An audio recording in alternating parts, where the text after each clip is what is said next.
In a world of remakes and remasters, what was once sacred and cool has now soured and become lame.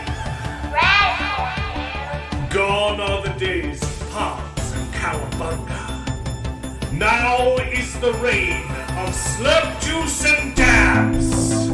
Kids these days don't even know how bad they've got it. Now it's up to the best generation to rise to the occasion and make a show that dares to go where a lot of other nerdy shows have already gone quite a bit.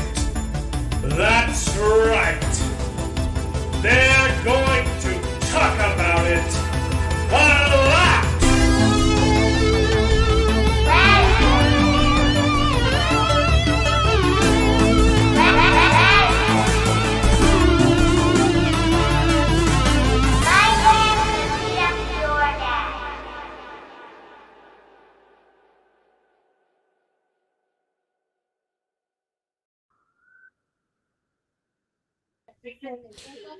Hello, everyone, and welcome to the show. This is Best Gen, where nerds complain about nerdy things, and it's called Best Gen because all of us on the panel are Masomatos from the same generation, and we happen to think that it's the best one, but not because we're better than you as people.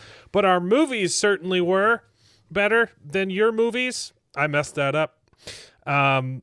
So strap on in and prepare to wax nostalgic as we reminisce upon the days of yore while simultaneously complaining about the utter filth that Hollywood keeps churning out of its sludge pipes on a daily basis. How's everybody doing? Pretty good. I am okay, but my headphones just stopped working, so bear with me while I do some troubleshooting. David's at a picnic pavilion, so he might be having to mute himself between comments. It looks beautiful where he's at. Charles is streaming from his I feel like you changed your background. You're just facing a different direction.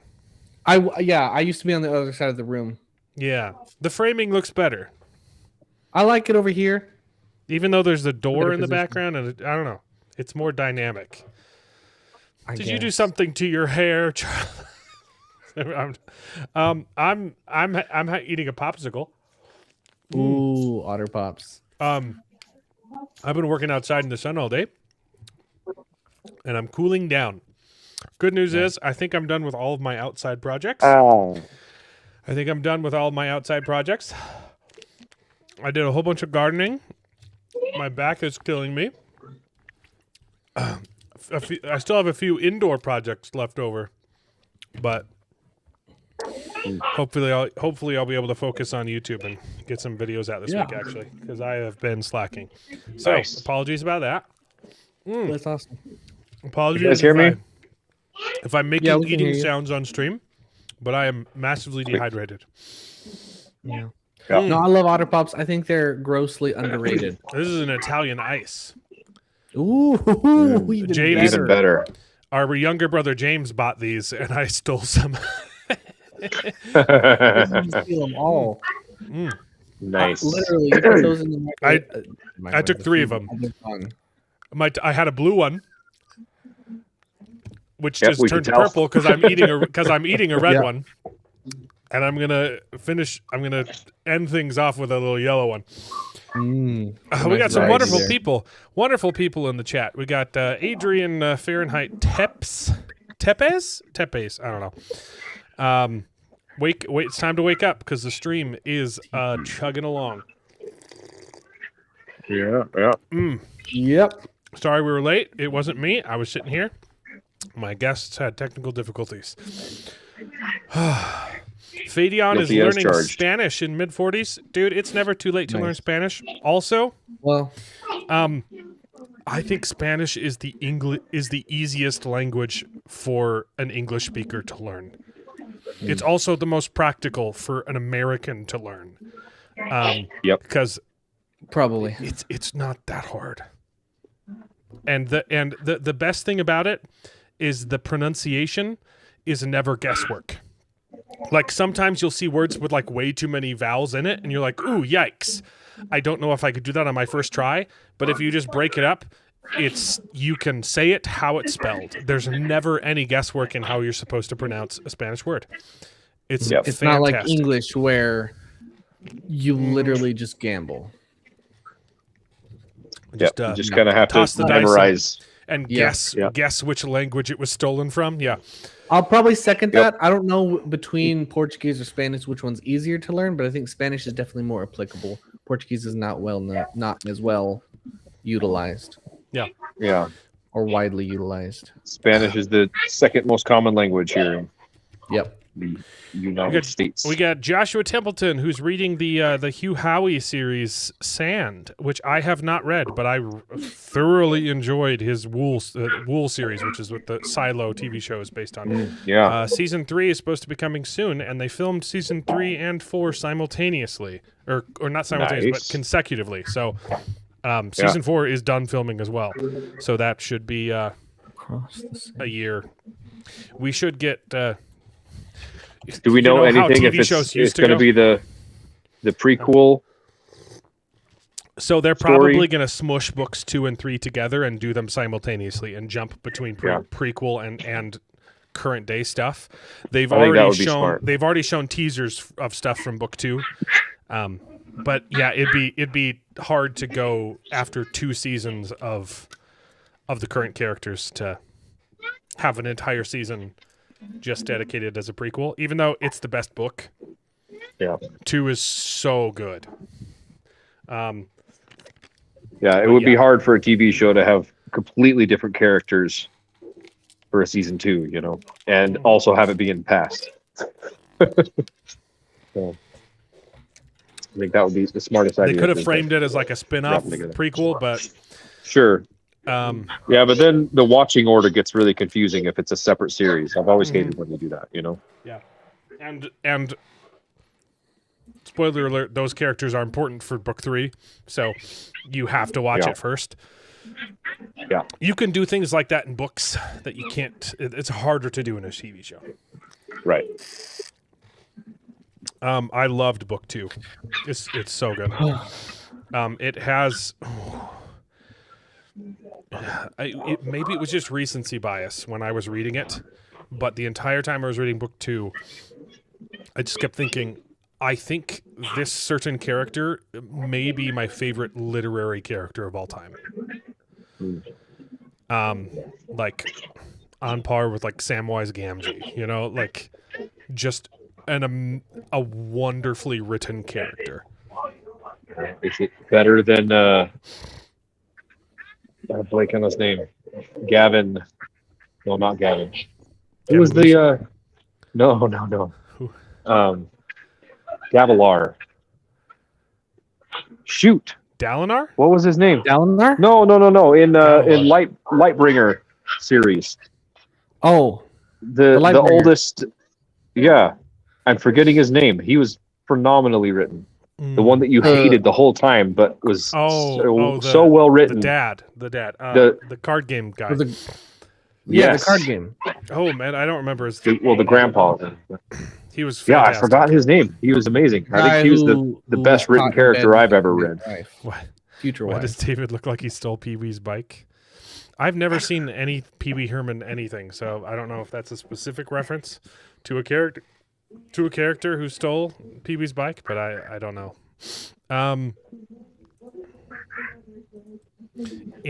Influent is a great way to learn languages. Cool. Does that mean like Duolingo? Something like that. I'm not a huge fan of Duolingo. Ooh, did we get busty Asians? I said aliens. Busty Asians. I love it. Oh, wow. That makes me happy inside. Uh, I've been researching. I've been looking up why Rumble comments aren't showing up anymore, and I think they removed not Rumble but Streamlabs, which we're using, just removed the capability, which is upsetting. I'm pretty dumb. gonna send a ticket and see, but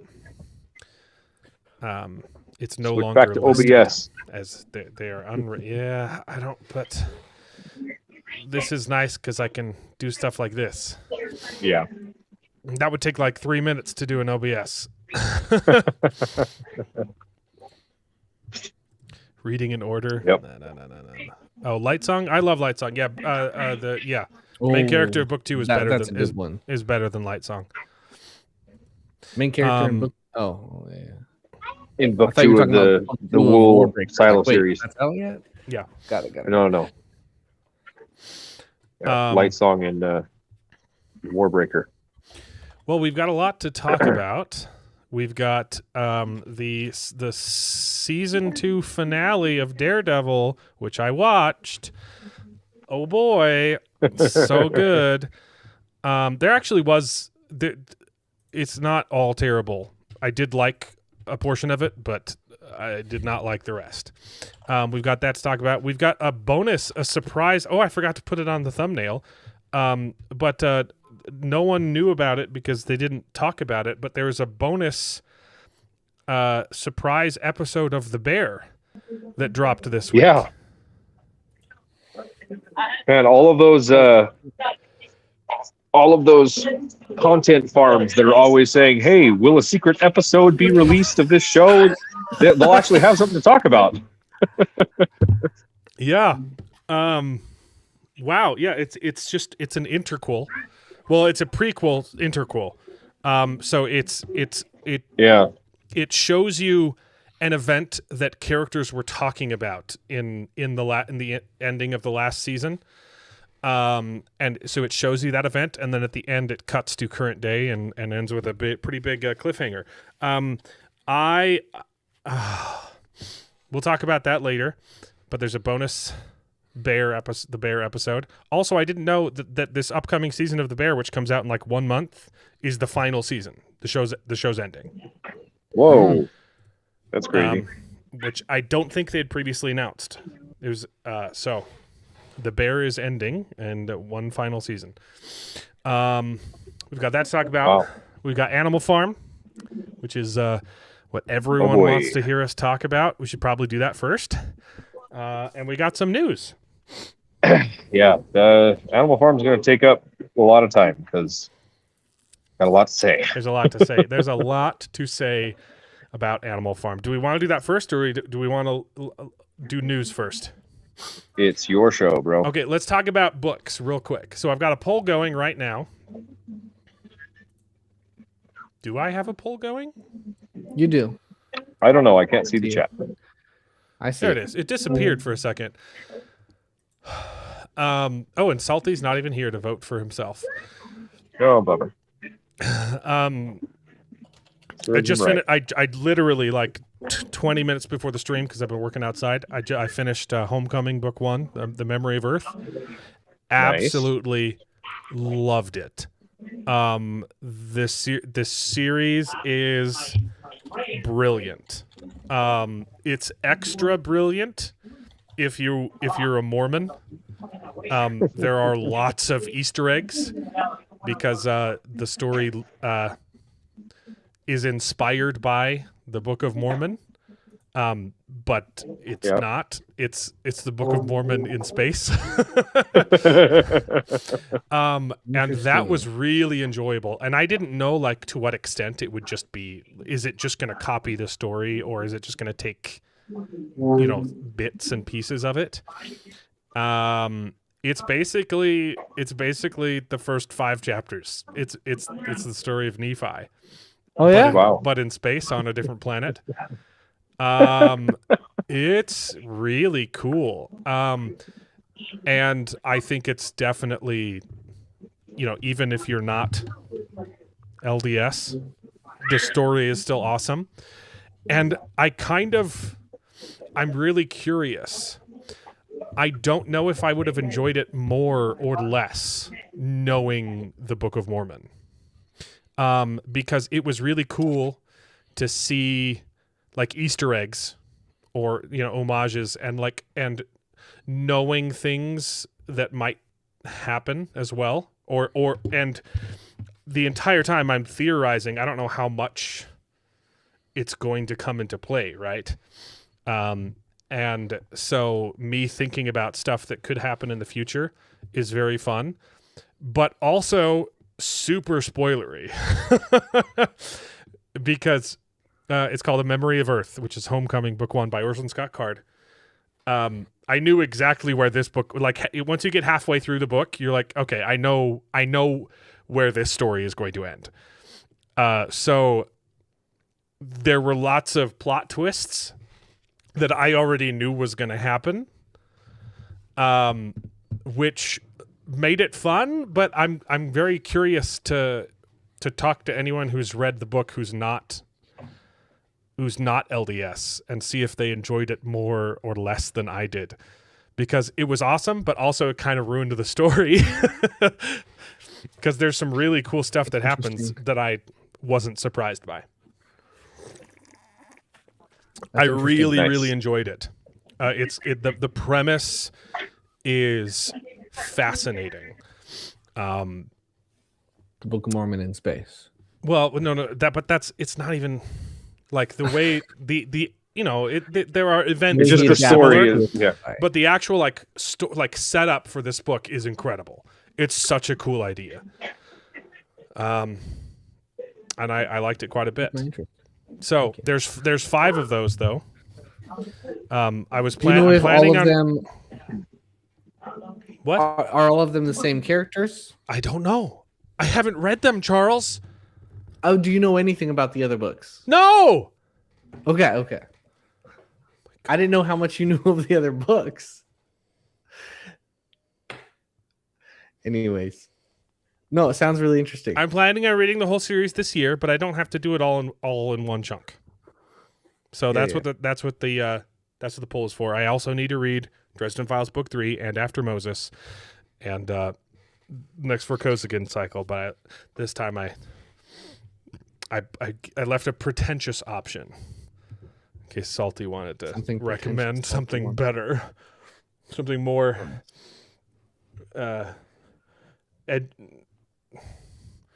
refined. Anyway, we got to talk about Animal Farm. No, I didn't read a book out of order. I read book 1. A Memory of Earth is book 1 of the Homecoming saga. because you read the Book of Mormon before you read Orson Card. No, Book of Mormon came first. Oh no, my popsicle melted. I guess I'll have to just put it back in the freezer and get a new one. Speaking of reading books, though, before we move on, I finally read, like I told you guys before the thing, I finally read Hedge Knight. And I just wanted to say it on the video that it is a phenomenal book, and the adaptation is perfect, except for the big dong. Yeah. Mark's on the Book of Mormon 2.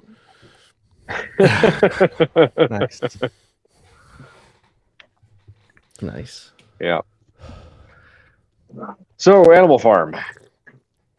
Animal Farm. So that's the big. We can get into the nitty gritty, but the big question on everyone's mind is Animal Farm woke garbage? What do you think, David? No, it's not woke garbage. It's definitely not anti-capitalist, but it's not. They did Orwell add some either, things.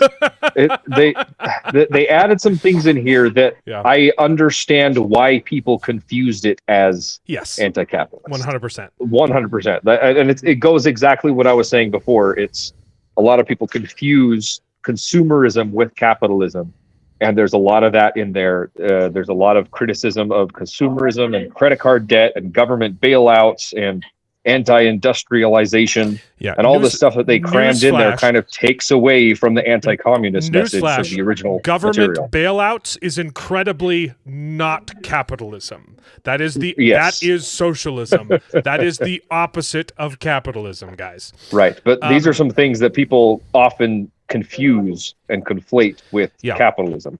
Right. The movie is not woke. It's not an anti-capitalist what's the word? Propaganda. Not propaganda. It's not an anti-capitalist manifesto. Right. It's also a horrible adaptation, and I don't think it's a good movie. Yeah. But I think also the don't movie's think okay. like the message of the movie Yeah. is bad.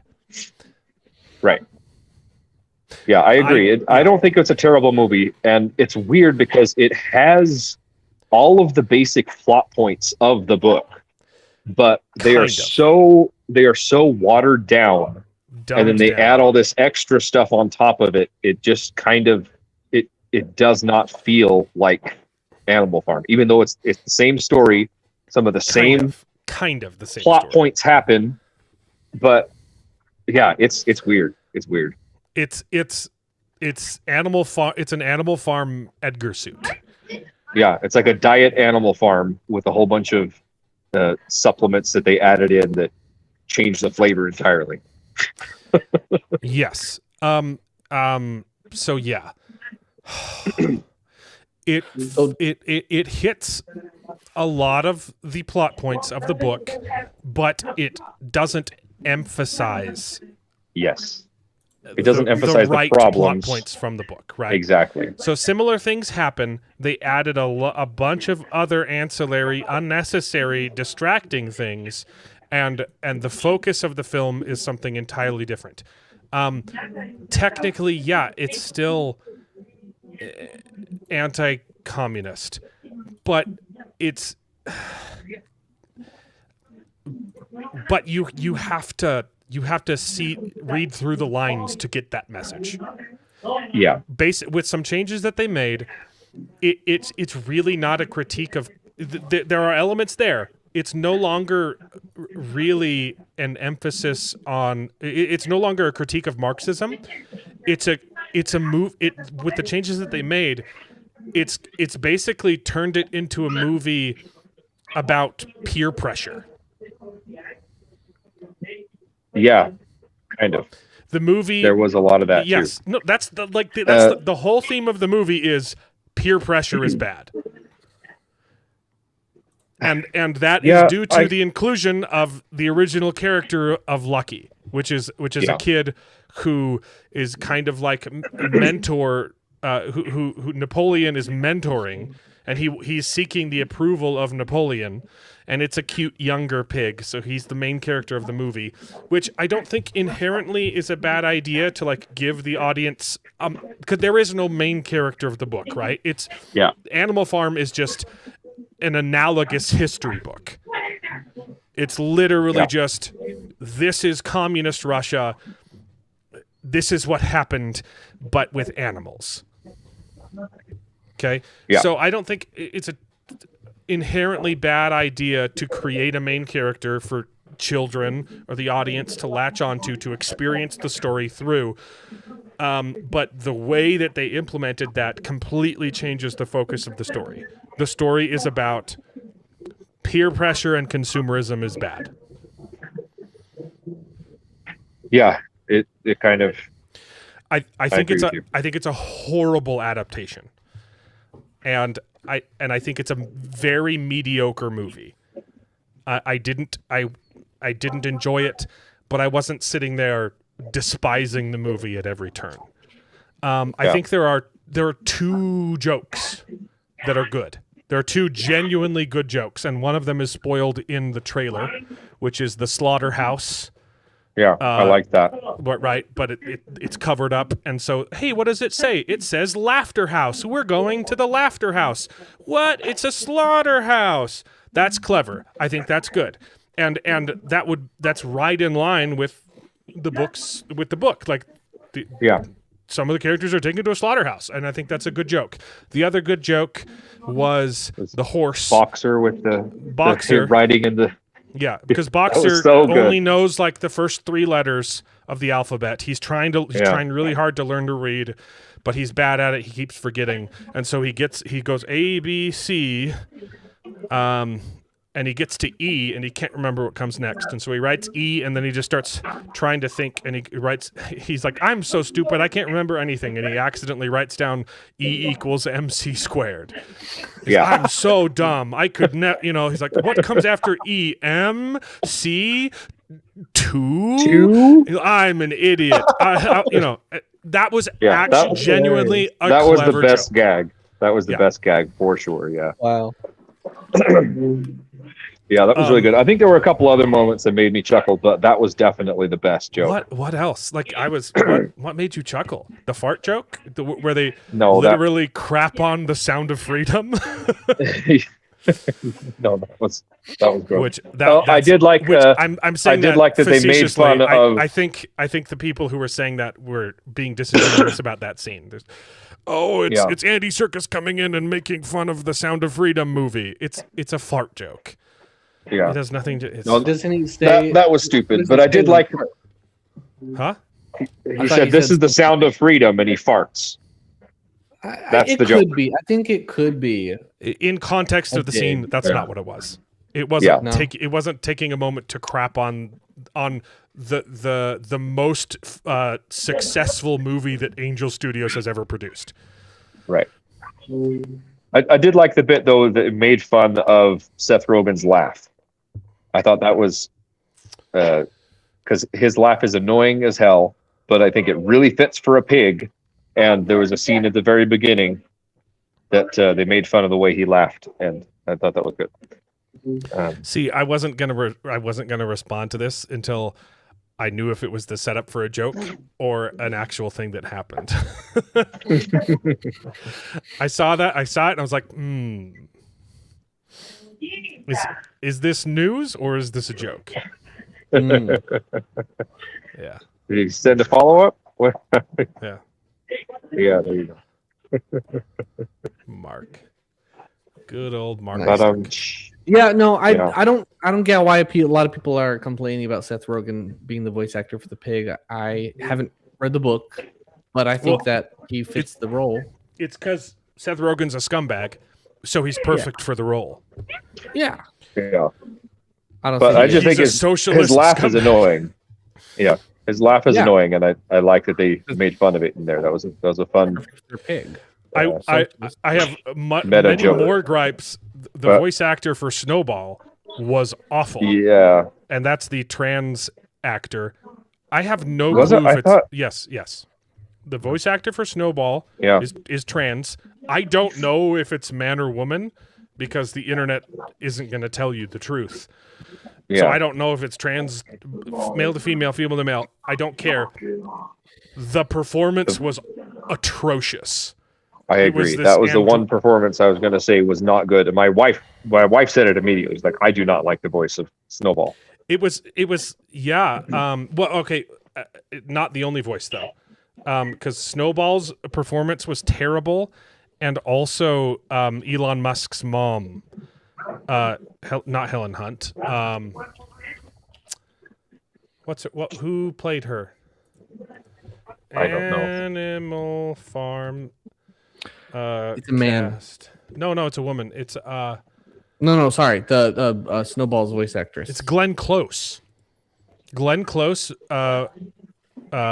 She's a great actress. But her performance was atrocious. Yeah. I know, it didn't bother me so much, but I couldn't stand her voice as Elon Musk's mom. She was trying to do like it was a really really bad performance. Not Holly Hunt. And yeah, Glenn Close is a great actress. Her performance in this movie is awful. Mm-hmm. Yeah. I don't I think YouTube would cancel me if I showed those on stream. They are very funny, though. They're really funny. Maybe like 2 hours into the stream we pull that up, okay? So just feel free to send me another reminder. Yeah,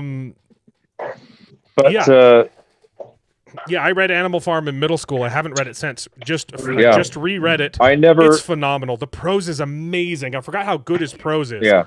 It's a fantastic book. I never read it as a kid. I knew the story, and I read an article about it. Right. At one point, so I knew the plot, and I knew the tagline: "All animals are created equal, but some are more equal than others." Right. But I never read it, so I watched the movie, and then I read it after I saw the movie, and oh my gosh, the book is so much better.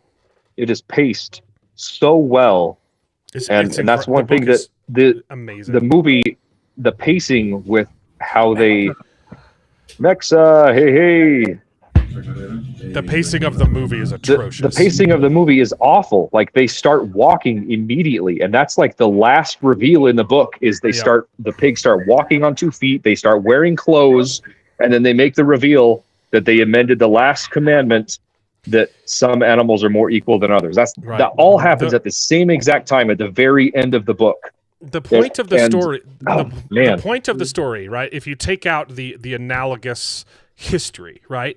The point of what remain, the point of the story, Animal Farm, is power corrupts, but slowly. It's the frog. It's a slippery slope. It's the frog in boiling water, right? Exactly. You've got one little commandment that's like, oh, this one's, maybe that one's not so bad. I can see that, and then all of a sudden there's another one changed, and then by the end of the book, boom, they're all completely rewritten. It's this started off with good intentions, and then the people in charge got greedy, got corrupted by consumerism, and then started. They used the communist system to get wealthy and put the masses down. To abuse their workers, yes, to abuse their position of power. So and the point is, hey, that system lends to abuse. Right. If you create this kind of system, it's inevitably always going to lead to failure. It's going to lead to authoritarianism and death. And it's really sad how they. So one hypocrisy issue. Right? That's the thing. Right. It's supposed to be they get greedy and they end up breaking their own. They slowly end up breaking their own rules and then gaslighting the public and rewriting their own rules. Yes. So that they're constantly staying rewriting history too. Yes, that was a huge thing in the book. They're like, "Oh no, you don't remember that. That's not how it went down." Snowball was definitely he didn't actually fight very hard in that battle. Snowball was actually working with the humans and right. Then Snowball was visiting the farm and he told me to do this and so that everything this that whole goes phantom bad, Snowball thing. They blame it on Snowball. Oh, it's so good. The book is so good. The book is wonderful. Yeah. Hey, use that I definitely Spanish. got to read Fabian. it, but I was going to watch the movie first to see if it's at least use the Spanish you're learning. The movie is horribly paced. It like 80% of the movie is just montages, but it'll like fade to black in like the middle of a scene and then just cut to another scene. Like the editing is horrible. The editing was shockingly bad.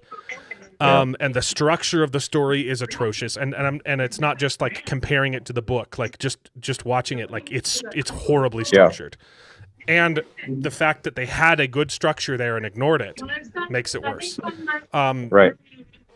Yeah, the scenes that they shoehorned in there with their whole mall shopping spree nonsense, and then the whole finale where they build the dam and then they had the big presentation with Napoleon, and that's where he reveals not to the other animals but to the humans. That have no idea, that are completely unrelated to everything. The humans are chanting the line, some animals are more equal than others, and you're like, what? And they're like, there's a huge like rave where they're roused up by this speech that Napoleon is giving them, and it's like that was the whole reveal. It was just so dumb. And then the whole ending where they blow up the bridge and everything. I was just all of that just detracted from everything. And I get I don't hate I don't hate the dam. I don't hate the dam plot there. I thought that was they switched it from a windmill to a water mill. It's fine, which fit who cares? Fit them making a dam, which fine, I like that, but it just the whole thing detracted from the whole message of the film. And another thing too that David. So the book is what message? The film was so confused. I genuinely do not know what the message of the film was, other than peer pressure is bad. It was trying to do so many things, and it could and hedge its bets, and it didn't commit to a single thing from Animal Farm, and it ended up just being a muddled, confused mess. That's why I'm saying that the anti-communist message that it should have been didn't come through because they crammed it full of all of this other shopping spree and blowing up the dam and having an epic finale, which, whatever. It was fun to have a showdown with Lucky and Napoleon at the end, but it was kind of shoehorned in the end. Like I get that they would want to have an epic finale for the movie to appeal to families and kids and stuff like that. Right, and I get the good people triumph over evil, which the book does not end that way. The book ends when they see that the pigs look like the humans and the humans look like the pigs, and they can't tell the difference anymore. They've just replaced their taskmasters with, worse taskmasters. But so I get that they wanted to add something like that in there, but it was just so shoehorned in there. It just didn't make any sense. He gives this big speech, and then they sabotage it and accidentally blow up the bridge with the fireworks. And then there's a big flood. And then for some reason, Lucky has to go back and tell Napoleon that he has to leave Animal Farm because he did bad things. and that's where you have the showdown. But I have to really, like right now, like what? It didn't make any sense. It was so silly. It was weird. He needs to be told that he can never come back. Or how about if he shows up, then you tell him. Right, exactly. But that was the thing that really bothered me too. There were so many moments like that where they just said something and you're like, yeah, but that doesn't make sense. Right, exactly. But Animal Farm the book is so brutal. Like Napoleon kills tons of the farm animals and justifies it, and sows fear into the population. Right. The dogs they took out all of that as like a plot twist. It's a surprise. Oh, I forgot about the dogs. They come back and murdered all the chickens. Right. And then the movie is just like, hey, it just shows you, hey, I have these dogs the whole time. It's not even used. As a surprise. And that was the other thing too. They. In the books, he trained those dogs with a dog whistle. He turned them into his little squeal. Beasts. He turned them into those vicious beasts to do his bidding. And in the movie, they just he does do the squeal, but then he's like, "Oh, that was a weird sound," and then it was never brought up again. But anyways, that was they dropped the ball on that. But what I was going to say is the book is very brutal and dark, and I get that they want to make it more kid-friendly. That's fine, whatever. But they replaced the killing with the threat of being expelled from animal farms. Like, if you break one of these commandments, you'll be forced to leave Animal Farm, which they never do a single time. Except with Snowball. Except for Snowball, which she wasn't expelled. She was killed, but they didn't. They never really revisited that. And also, that's the opposite of communism. Right. Communism it's like you're free to leave anytime. No. Yeah. So it was just, it removed the threat with a different threat that they never carried out and also doesn't make sense in context. So it's like... You mentioned, I was going to talk about it more in sequence, but you already brought it up. So we got to talk about blowing up the dam at the end. Now, one of my big reservations is Tim Pool said that plot point at the end of this movie was like a love letter to Antifa, and that they intentionally blew up the dam and killed all of those workers, which is not what happened in the movie. But I don't know. It would have been very easy if you actually pay attention. There's one line of dialogue and one scene that they animated that could have changed that. So I don't, because I read Tim Pool's comments before and after, and I do think that he I don't know, because I don't know if he would just. They gave him a different version. I don't know if he would lie about that. I think he's wrong about a lot of things, but I don't know if he would specifically lie and say that they intentionally blew up the dam. In the movie that I saw and that David and I saw, it's an accident that the dam blows up. They're trying to get rid of the fireworks so he doesn't... Napoleon has fireworks to send off the celebration, they get rid of the fireworks and throw them down a hole, and then they accidentally get set off. The chicken tries to put out the fire, and he accidentally makes it worse, and then the dam blows up and it kills hundreds of humans. It kills all of Elon Musk's mom's factory workers. And then as they're running away, Lucky and the girl have one line of dialogue where she says, "Did you mean to do that?" And he says, "No, I didn't mean to blow it up. That was an accident." It kind of seems now, and I don't want to judge Angel Studios because the version of the film that I saw what didn't seem nefarious to me. Yeah. It kind of seems like they got so much backlash that they changed the movie. I don't know though. That's a really short. Maybe it's just Tim Pool wasn't paying attention and missed the one line of dialogue. That would also explain the differences between what he says and what exactly you're because here's the thing. Movie. If I'm Tim Pool, right? If I got the movie and it did what Tim Pool said the movie does, it makes the movie way, way worse. Yeah. And I would hate it. Yeah, you're right. The thing is, though, I don't know when he saw it, how early he saw it, because it was just like a week before it was released in theaters. It was like 2 weeks. But yeah. So yeah, I don't know if that's. I mean, by that time they would have to ship out the films to the theaters, so I don't think you can change it that fast unless they had and get copies made and send it out to all the theaters. It would have been a really quick fix. Yeah. Yeah. So I don't know, unless he saw it a lot earlier and he was just under embargo not to talk about it until 2 weeks before the release. I don't know. Or they had the alternate because they already maybe they knew. I don't know. Maybe he just wasn't paying attention. But like maybe I don't want to say he's like, but if you take it for his statements verbatim, he is being extremely disingenuous.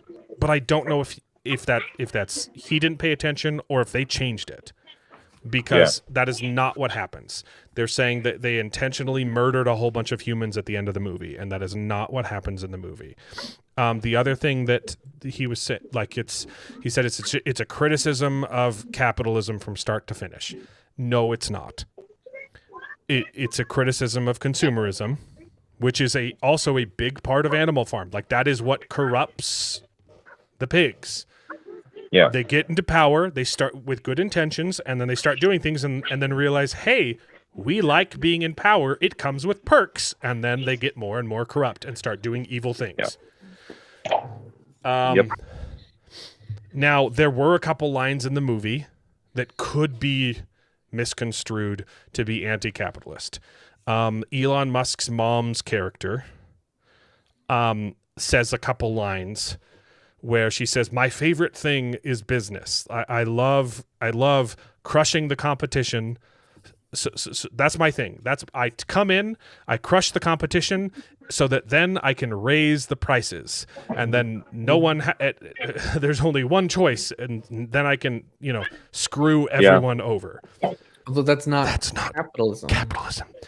That's bad. That can only happen when a government lets it, right?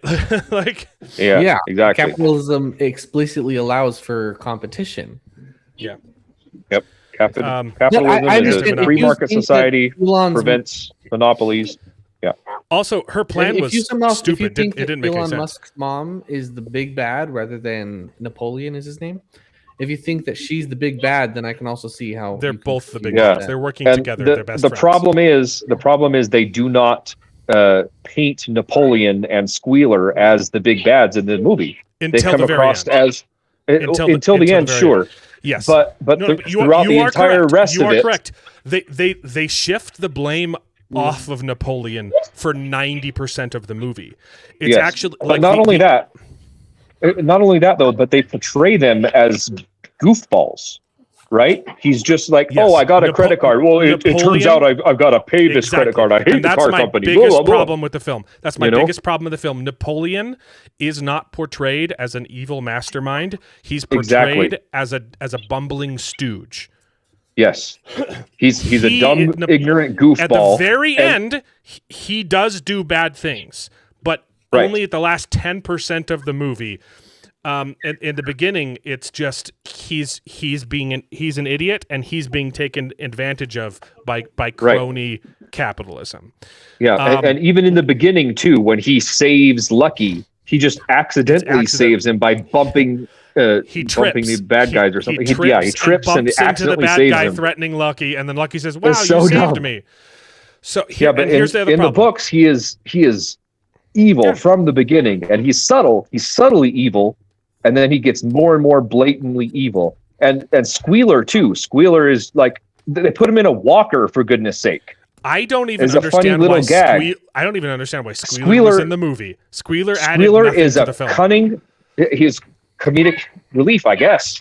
But, kind of. But Squealer in the book, he is cunning. He is a wordsmith. He just licks spittle all over the place, trying to placate the masses. And his character in the book is terrifying. So he can take any situation and spin it. And they're like, oh yeah, of course that's what it means. Yeah, Napoleon's right. Let's follow Napoleon. He doesn't do any of that in the movie. He doesn't do anything in the book. In the movie, I mean. Yeah. It's ridiculous. And so that's the problem, Charles. I think you're right, because they show Napoleon and Squealer as kind of goofball idiots the entire time until the very end. Yeah, the Elon Musk characters come across as the real villains. Mm-hmm. That goes hand in hand with the confusion of what capitalism is. They think capitalism is the big billionaires getting much more rich because they're destroying competition, and that's not capitalism. And so that's where I'm still torn on the film. The film was not anti-capitalist propaganda, but I don't know if that's because that wasn't the intention or if they're just really bad at it. And they thought they were making an anti-capitalist movie and just failed. That's the problem. But from the beginning, I think. But the biggest problem with the movie is it's a terrible adaptation, and it completely shifts the responsibility of what the bad things that happened onto Elon Musk's mom. So from the very beginning. The animals aren't being abused on the farm. The reason they revolt is because the farm's terrible. The farmer isn't feeding them, and he's not taking care of the farm. And so they revolt and say that we need to take care of ourselves, which is what happened in Russia. Okay, so the movie starts with them being every single animal on the farm is getting sent to the slaughterhouse. Why? Because Farmer Jones is going to lose the farm. It doesn't say he can't afford to pay his mortgage. It just says he refuses to pay his mortgage and his missed payments. And so now he has to sell the animals. So the animals revolt, throw out Farmer Jones and the people who were there to take them. And then they start, farming. It does a montage of them learning how to farm by themselves. That's fine. And then the very next important scene is the banker shows up to Animal Farm and says, hey, I'm going to come take your farm unless you pay your mortgage. And for some reason, they just say, okay, I guess we need money now. So the movie, but like in the book, the humans come back and try and take the farm multiple times. That's one of the best. And they're repelled. And for some reason, the movies just showed, hey, we're willing to fight violently to keep this farm. And then the next scene, someone says, hey, I'm going to come take your farm.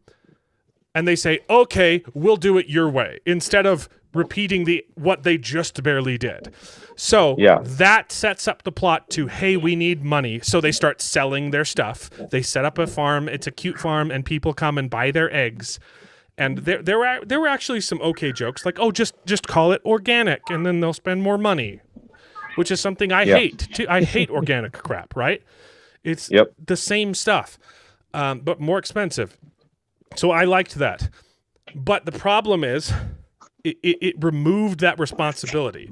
The pigs were corrupted by crony capitalism instead of choosing to use their position of power to abuse the people.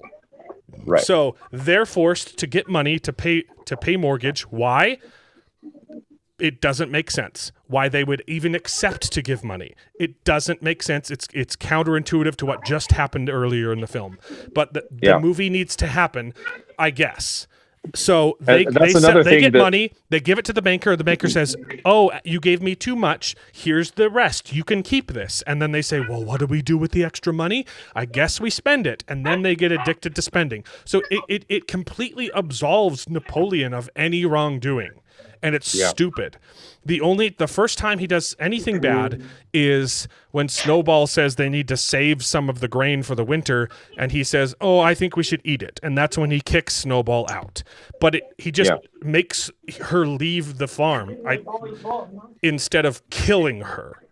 Yeah. Right? It appears like trying they were to kill her. trying... Snowball escapes in the book. But it appears like the writer was trying to criticize capitalism, but that's the thing. They fundamentally misunderstood what it is. I think he kind of was. I think, and look at Andy Serkis said.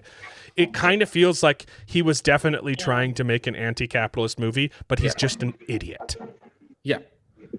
And that's strengthened by the comments of Tim Pool, who also doesn't understand what capitalism is, or he saw a different version of the film, and people are going to think that this is what capitalism is now, and that's explicitly not it.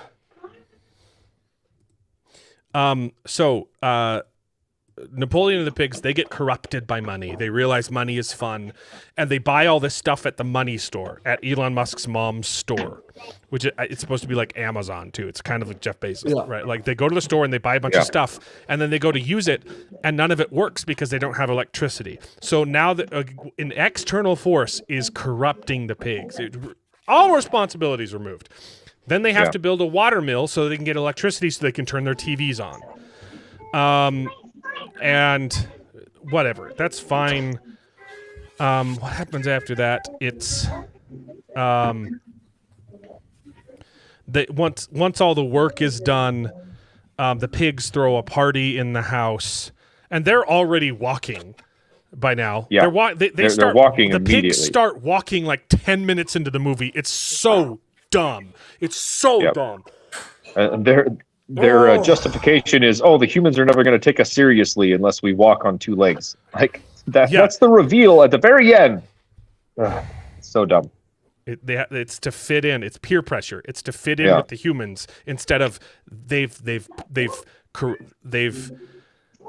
corrupted themselves so much that they became the thing that they hated. That's what it's supposed to be in the movie, right? They've given into hypocrisy. They've lost all of their moral fiber, and so we might as well just start walking. Because in the book it's because they think they're better than the animals. Like that's the final reveal. Some animals are more equal than others. We've cemented this position of power, and we are better than all of the other animals, and that's when the animals look in and see, I can't tell the difference between the pigs and the humans, and that they became the thing that they revolted against. History repeats itself. And in the movie it's, if we want to impress the humans, if we want to keep our farm, we have to walk on two legs. Every single scene, every single moment, decision point, the responsibility is removed from the pigs. It's something that they were forced to do, and they had no other choice. It's a horrible movie. Yeah.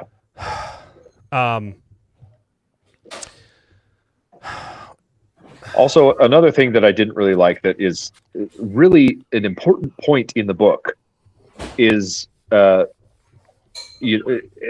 kind of touched on it a little bit in that one funny scene where Boxer was trying to learn to read and he's writing out the EMG squared or whatever. But the book has a big emphasis on education and how important it is to become literate and to educate yourself, right? So that because history doesn't repeat itself. The animals that did not educate themselves got abused, ended up as the lower class, right? Yes. So it didn't illustrate the importance of being literate and searching knowledge and expressing your own opinions, right? And that was a big plot point in the book. Yeah. Let's see, what else do I have on my... to sum up my thoughts, I think the message of the movie Animal Farm is actually a good message, but it's not what the message of this movie should have been, and it's a bad movie. Yeah. But I think it's been a massive overreaction by some people on the right who jumped on the red flags that were absolutely there and present, but they jumped on the opportunity to condemn a movie for being woke when they hadn't seen it, and or didn't understand it. Yeah. So like, I don't think it's an evil movie, but I think it's a very, very bad movie. It's a very poorly made one. It does try a little bit to have some anti-communist messaging in it too. Like the very end, the very end, Lucky has a little speech, and she's like, at the very end is we need to go. We need to help each other, not because because we're all animals and we're all created equal or whatever. Not because we want to, but because we want. Yeah, not because we have to, because we want to, and that's one of the biggest distinctions with communism, right? Yes, is you're coerced. Free will. Yes, exactly. So that was important, but it kind of left it open-ended with it didn't work the first time because we didn't do it right and the pigs got selfish. So let's try again and just be nice to each other this time. And that's not the argument you want to make. And then it cuts to the credits, which I know that this is a joke that a lot of people say. The best part of this movie was the end credits. It has a song that's the theme of the song is it's all just history repeating itself. Mm-hmm. And it goes through and does like a montage of a bunch of some really good artwork going through human history, but it's replaced with pigs. And it's genuinely fantastic. It goes through and it ends with Russia. It ends with a bunch of pigs pulling down a pig version of Lenin. Napoleon. Lenin. And it's genuinely fantastic. But you're like, but it flies in the face of the ending of the movie, and you're like, so like, agreed. And Lucky's speech was like, in addition to that, before that, it was, no one person is ever right. Like one person is never going to be perfect, right? And that's what happened. We relied on even Snowball. Would have fallen into corruption. I don't know how you can prove that, right? But because we gave all of the power to one person, it corrupted it, and we need to work together to make sure that doesn't happen. So, but like, how? It sounds like you're gonna do the same thing again, which is kind of based because that's what would happen, right? They would try and overthrow the system and then become the system that they're trying to create. Right. If you try to use Marxism to do it, right? That's kind of how the book ended too. It's like we just created the same problem in a different light, became our own worst enemies or whatever. But so I get that, but the movie ends on a hopeful note, like that's not going to happen. So it's like I don't know where they were trying to go with it. Credits saying, "Hey, it's going to happen again," But it's like it's weird. Yeah. It's so confused. The movie had no idea what it was trying to do. It had no focus, and it threw out great source material, and I don't know. I don't know if it was nefarious or just incompetence. Also the people trying to cancel Angel Studios because of this is a massive overreaction. Did I think they make a misstep? Absolutely. I think the movie's bad. I don't think they should have bought it. It's very clear they bought this movie because they wanted Andy Serkis to be to star in the Young Washington movie, which looks fantastic.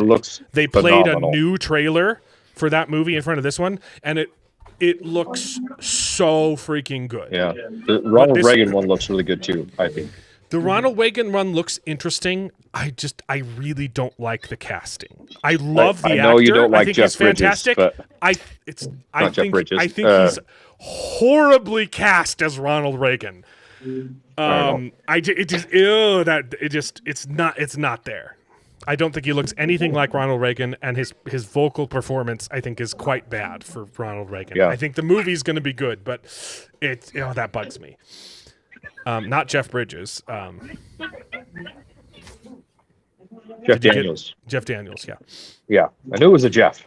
Like Jeff Bridges is the wrong Jeff. Yeah, Angel Studios this was clearly Andy Serkis's movie, and they said, "Hey, we'll buy that if you'll agree to be in our movie." I think that was a misstep. I don't think they should have done it, and I think the PR around this movie, I think Angel Studios has made it way worse. They should have just said, "Hey, it's not a perfect adaptation, but it's still a good message." And the people saying they Orwelled Orwell, that I don't think that's what it was. I just think it's a bad movie. Yeah, it's messy. Unfortunate. And I think the most probable explanation is that it was nefarious, but also incompetent at the same time. I think the writer was trying to do anti-capitalism, but they were so incompetent they didn't know how. Yeah. Probably. I don't know. It kind of goes hand in hand. If you know what capitalism is, if you truly know, you're not going to go anti-capitalism. It's not something you're going to criticize, yeah? Exactly. Yeah. Unless you have a position in power where that you can benefit from a much more corrupt system. Mark Clark, thank you so much for the $4.99. With no comment, but he probably noticed the chat goal, which if we get 20 super chats tonight, I will personally sabotage Jared's birth control. I will sneak into his house and do that. That's wait, what? How do you sabotage it? I'll switch them out with placebos. Needle? I will switch out the pills with placebos. Sugar pills, baby. No. Yeah. So a couple other smaller issues with the film that I didn't like that they didn't adapt properly. We kind of touched on it before, but the chickens. The farmer. They needed. When Napoleon murders the chickens, that's a huge turning point in the book, and that is absent. Him throwing out Snowball was so poorly done. It turned into you're boring. It wasn't that Snowball's plan was bad. It's that Snowball was a boring person and Napoleon was a cool person. It was a Gen Z debate instead of what it should have been. But you make your point. Yeah, I have a few other nitpicks like that. But the beginning, the farmer is drunk and he falls over on the van or the truck that's going to take the animals away, and then the truck leaves and the farmer just is gone. And we never see him again. And so it was just really weird that it didn't explain what happened to the farmer. Yeah. In the book, they come back and they try to take over the farm with guns, and the animals defend the farm and chase them off again. And no, we're in charge of the farm now. You can't have guns in a kids movie, so they had tasers on sticks. They could have had pitchforks and tasers or something, but the farmer doesn't ever come back. He just kind of farmer in never the comes beginning back. scene is gone. Making it into a kids movie was a big mistake because you need death. I think it's an important part. The leaders kill those. Napoleon also never brings up Snowball again as a scapegoat, and that was a huge misstep. It's a huge plot point in the book. They're blaming Snowball for sabotaging. Everything goes wrong. It's Snowball's fault. I don't like that they got rid of the cat character. Yes. It's a minor character in the book, but it shows the disparity because the cat is lazy and doesn't do anything, doesn't lift a finger, but then she shows up for all the celebrations and she shows up to speak her mind a couple times or whatever. And it's a contrast to Boxer, who's working really hard, more than anyone else. And it just shows the difference between the attitudes in communism, where some people just get off scot-free, get a free ride. Another nitpick, but they couldn't get either of Boxer's lines correct. Yeah, He never once says, I will work harder. He just says, Yes. I like to work. And he never says Napoleon is always right. Napoleon He is just always says, right. well, Napoleon, you're right a lot. And you're like, just like, why Just are say you the line, yeah. just say the line? Like, you changing it up doesn't make it better. Just say Right. it's his catchphrase. Oh, I don't feel Yeah. like I don't know why they feel the need to change the lines. it felt like the best Amazing Spider-Man, adaptations- where you're like, sometimes When you power have responsibility, when responsibility is a thing, power can also come with the thing that you have, which would be responsibility, and that creates a force Yeah. that might give you power. Just say with great power comes great responsibility. Just say it, Yeah. okay? You Agreed. don't need to. yeah. I also don't like You're that not they a better writer than George Orwell. right. Yeah, just say the line right. Elon Musk's plan didn't make any sense and was retarded. Her thing was, Right.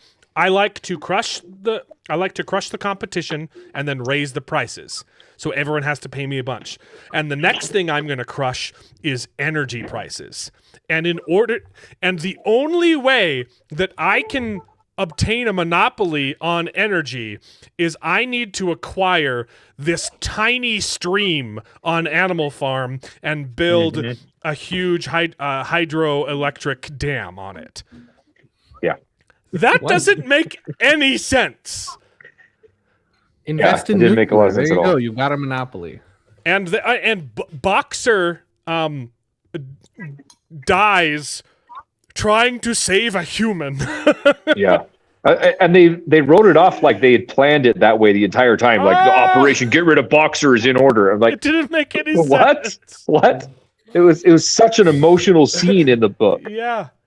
Yeah. Oh, Yeah, that's let's so see. silly. Couple other And it's things after I didn't like. It's after the windmill's already complete. Yeah. and it just didn't make any sense. Because like if Yeah. you look at the setup, the human like wasn't in danger. He's being crushed. He's being trapped by like a backhoe. You could just climb in the backhoe and move the hoe. Yeah. It was so dumb. And then like the drones were a thing. I thought that they were setting up with the whole Napoleon didn't actually save Lucky. It was an accident. They had those Right. drones there recording everything, and they showed Helen Mirren, Glenn Close watching that and seeing this. Ooh, I need this farm. I thought. And they brought up the fact that Napoleon saved me. That's why he's my friend. I thought they were gonna like show Lucky the video footage, and they set that up and then Try never to get Lucky to never overthrow fired Napoleon that or Chekhov's something. gun. The banker character was completely useless. Didn't add anything. Steve Buscemi, yeah. Steve Buscemi, and all of those people accidentally dying when the dam burst is still a little problematic. There were other things. I also spent didn't way like too that- long. It spent way too much in the middle trying to have like a goofy, like, oh, we're having fun with things now. We have things. And another reason why making it a kids movie was a bad idea. Yeah.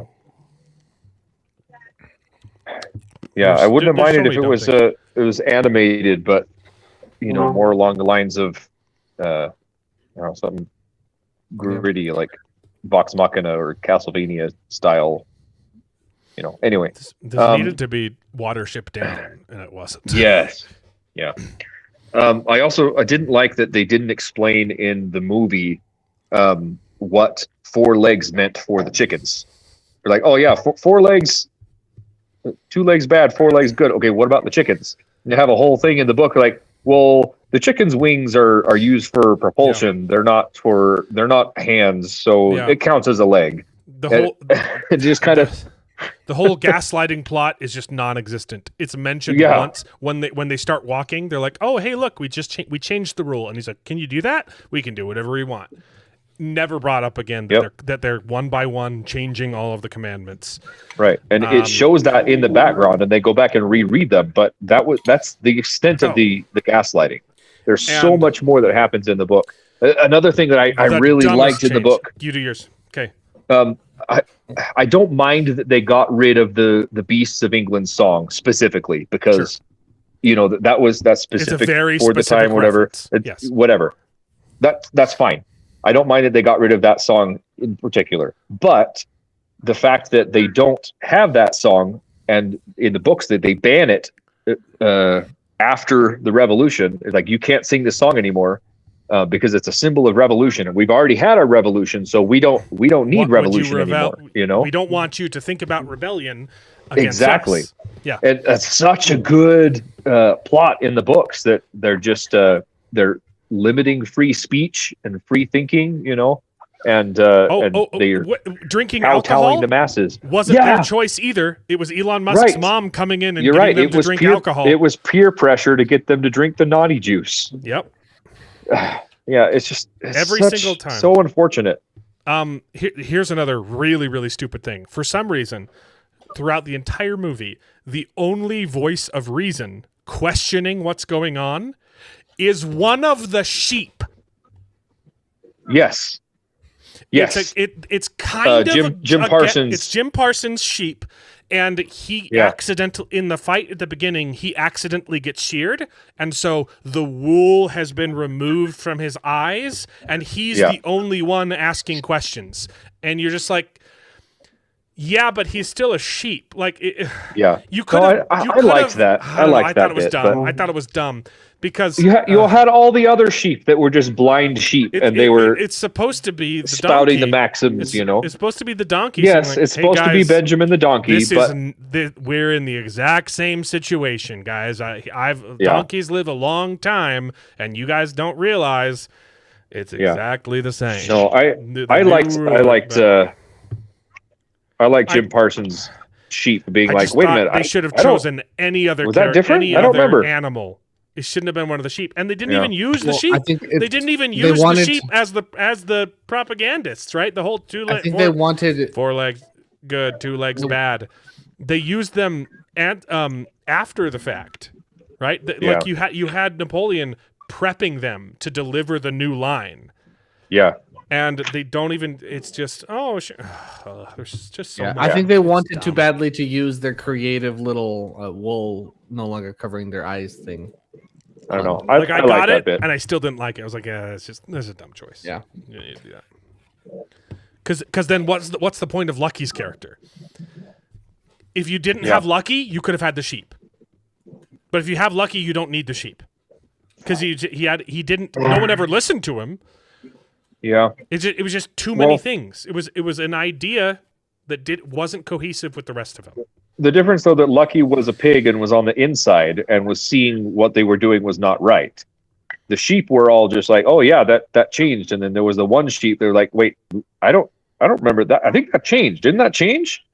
Isn't that different? No, this isn't right. But it's never addressed. It's just mentioned, and that's the problem. There's so many things that are just like, hey, this is a thing, and then it's never explored. It's a very extremely poorly made movie, and it's a shame because I think it had a lot of potential. I think it could have been a fantastic movie, and they really, really missed the mark. Angel Studios missed the mark. Their PR was bad. They could have handled it better. Some of the PR was actually good. Having they had a bunch of pictures of the reviews, people saying it's bad, and then they had Squealer paint over them and say, no, it's a great movie, right? Like that's clever. That's really clever. If cringy, the movie was good, it would have been better though. They did a really cringy one with a princess and a prince, and that one was we did that last time. Yeah, we covered that. We went over that last time. Yeah, that's right. I've seen it in every single podcast that I listen to. Bearded probably won't make it tonight, but because he accidentally drained his transmission fluid instead of his engine oil.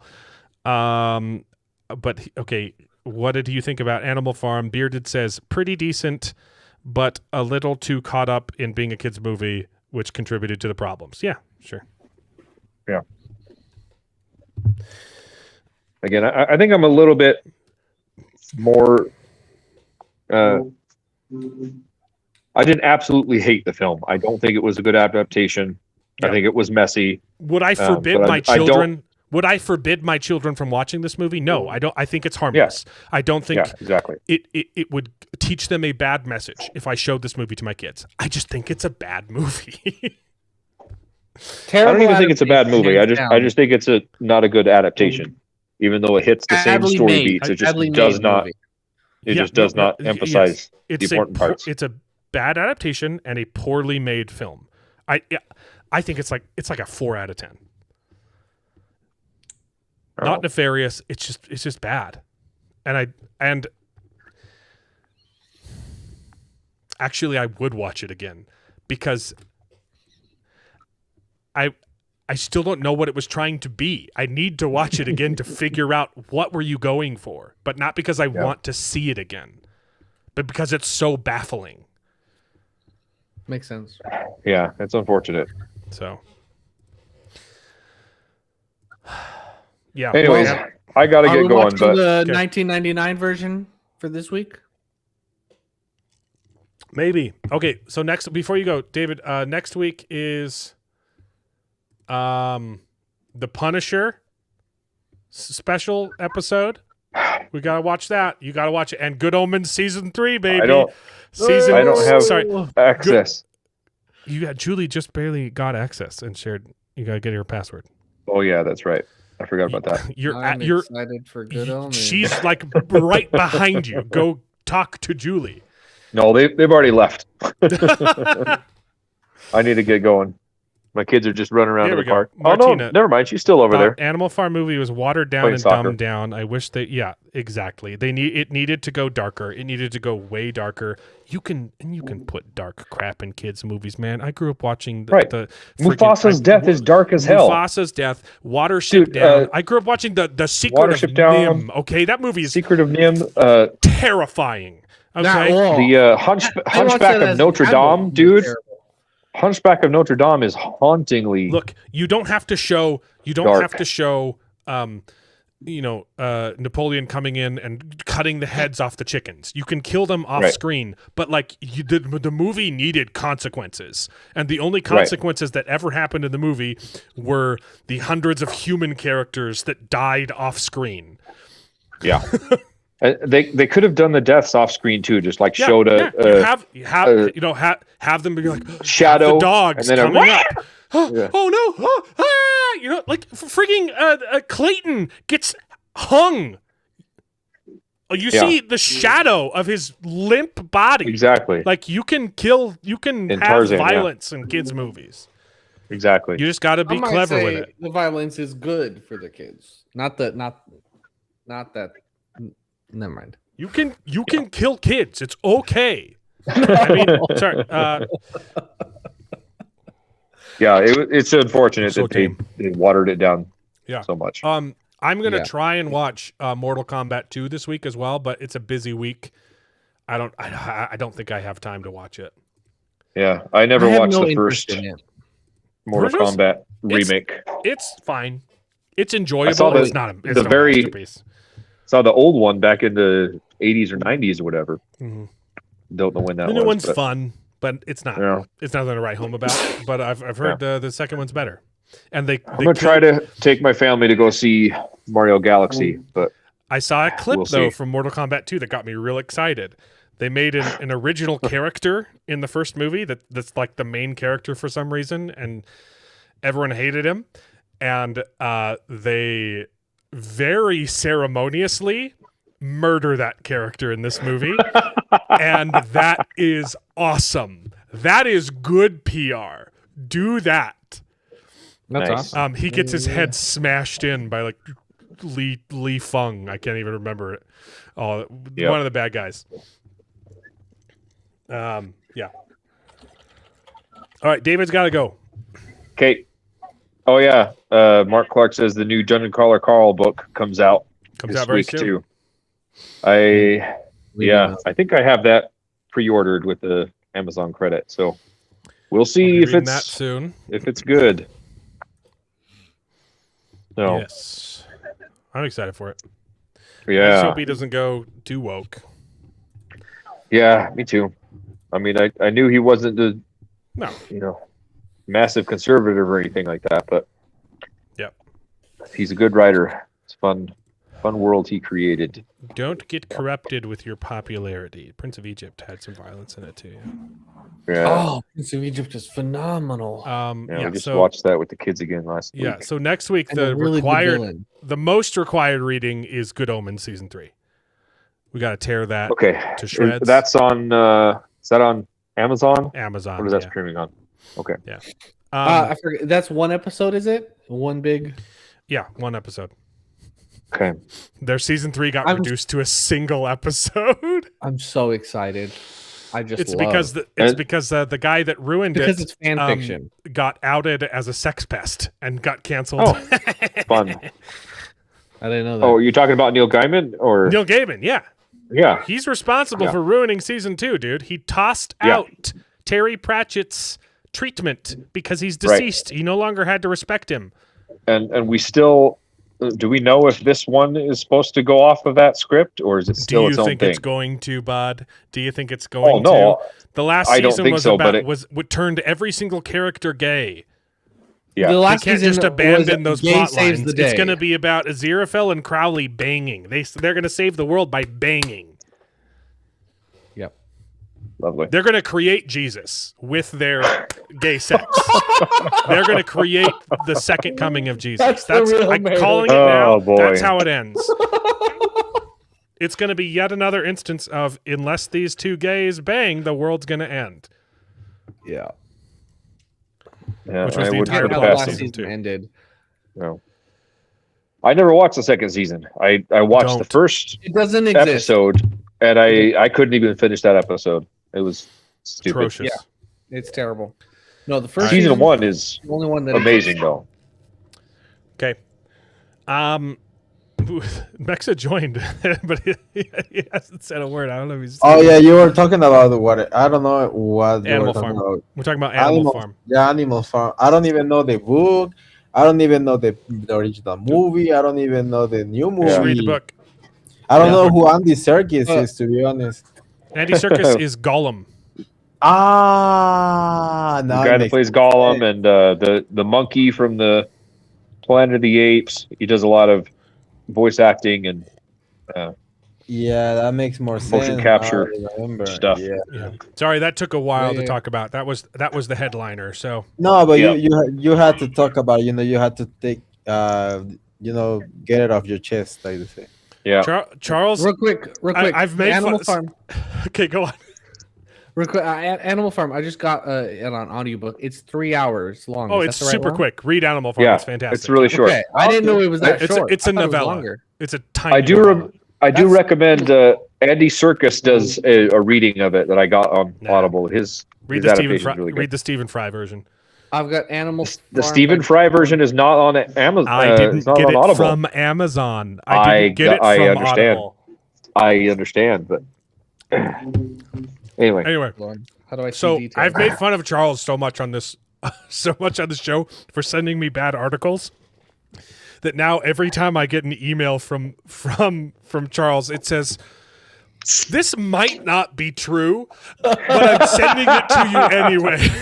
Hedging your bets, Charles huh? has been tricked by AI and clickbait, like a news website, so much that now in every email he sends me, it's like, "I don't know. I guess maybe read this." Because it's interesting stuff sometimes, and I want to share it. Anyways, I love Brendan Fraser. As well. I love Brendan Fraser. Brendan Fraser reaches for the stars in new cosmic sci-fi thriller. This lists several things that he's doing, so I thought it'd be interesting for us to look at because it lists several projects that he's currently working on. Starman, a cosmic sci-fi thriller written by someone I don't know, and okay. So then you go to Google. Brendan Fraser. It's a real movie. There you go. That's how you verify things, Charles.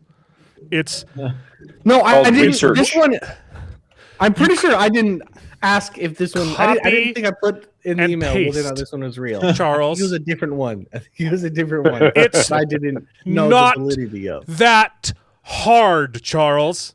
Well, I don't. right, Cool. all right. I freaking love Brendan Anyway. Fraser, and I'd love to see him in movies. Yep. So I'm excited for the Mummy follow-up I'm movie. super excited. Yeah, I think If that ever- I think the Mummy Yeah. might be good. Oh, yeah, Like the way sent that they've this been as well, talking 'cause about it, they're like, we want to do it for the fans. And you're like, okay, Yep. okay.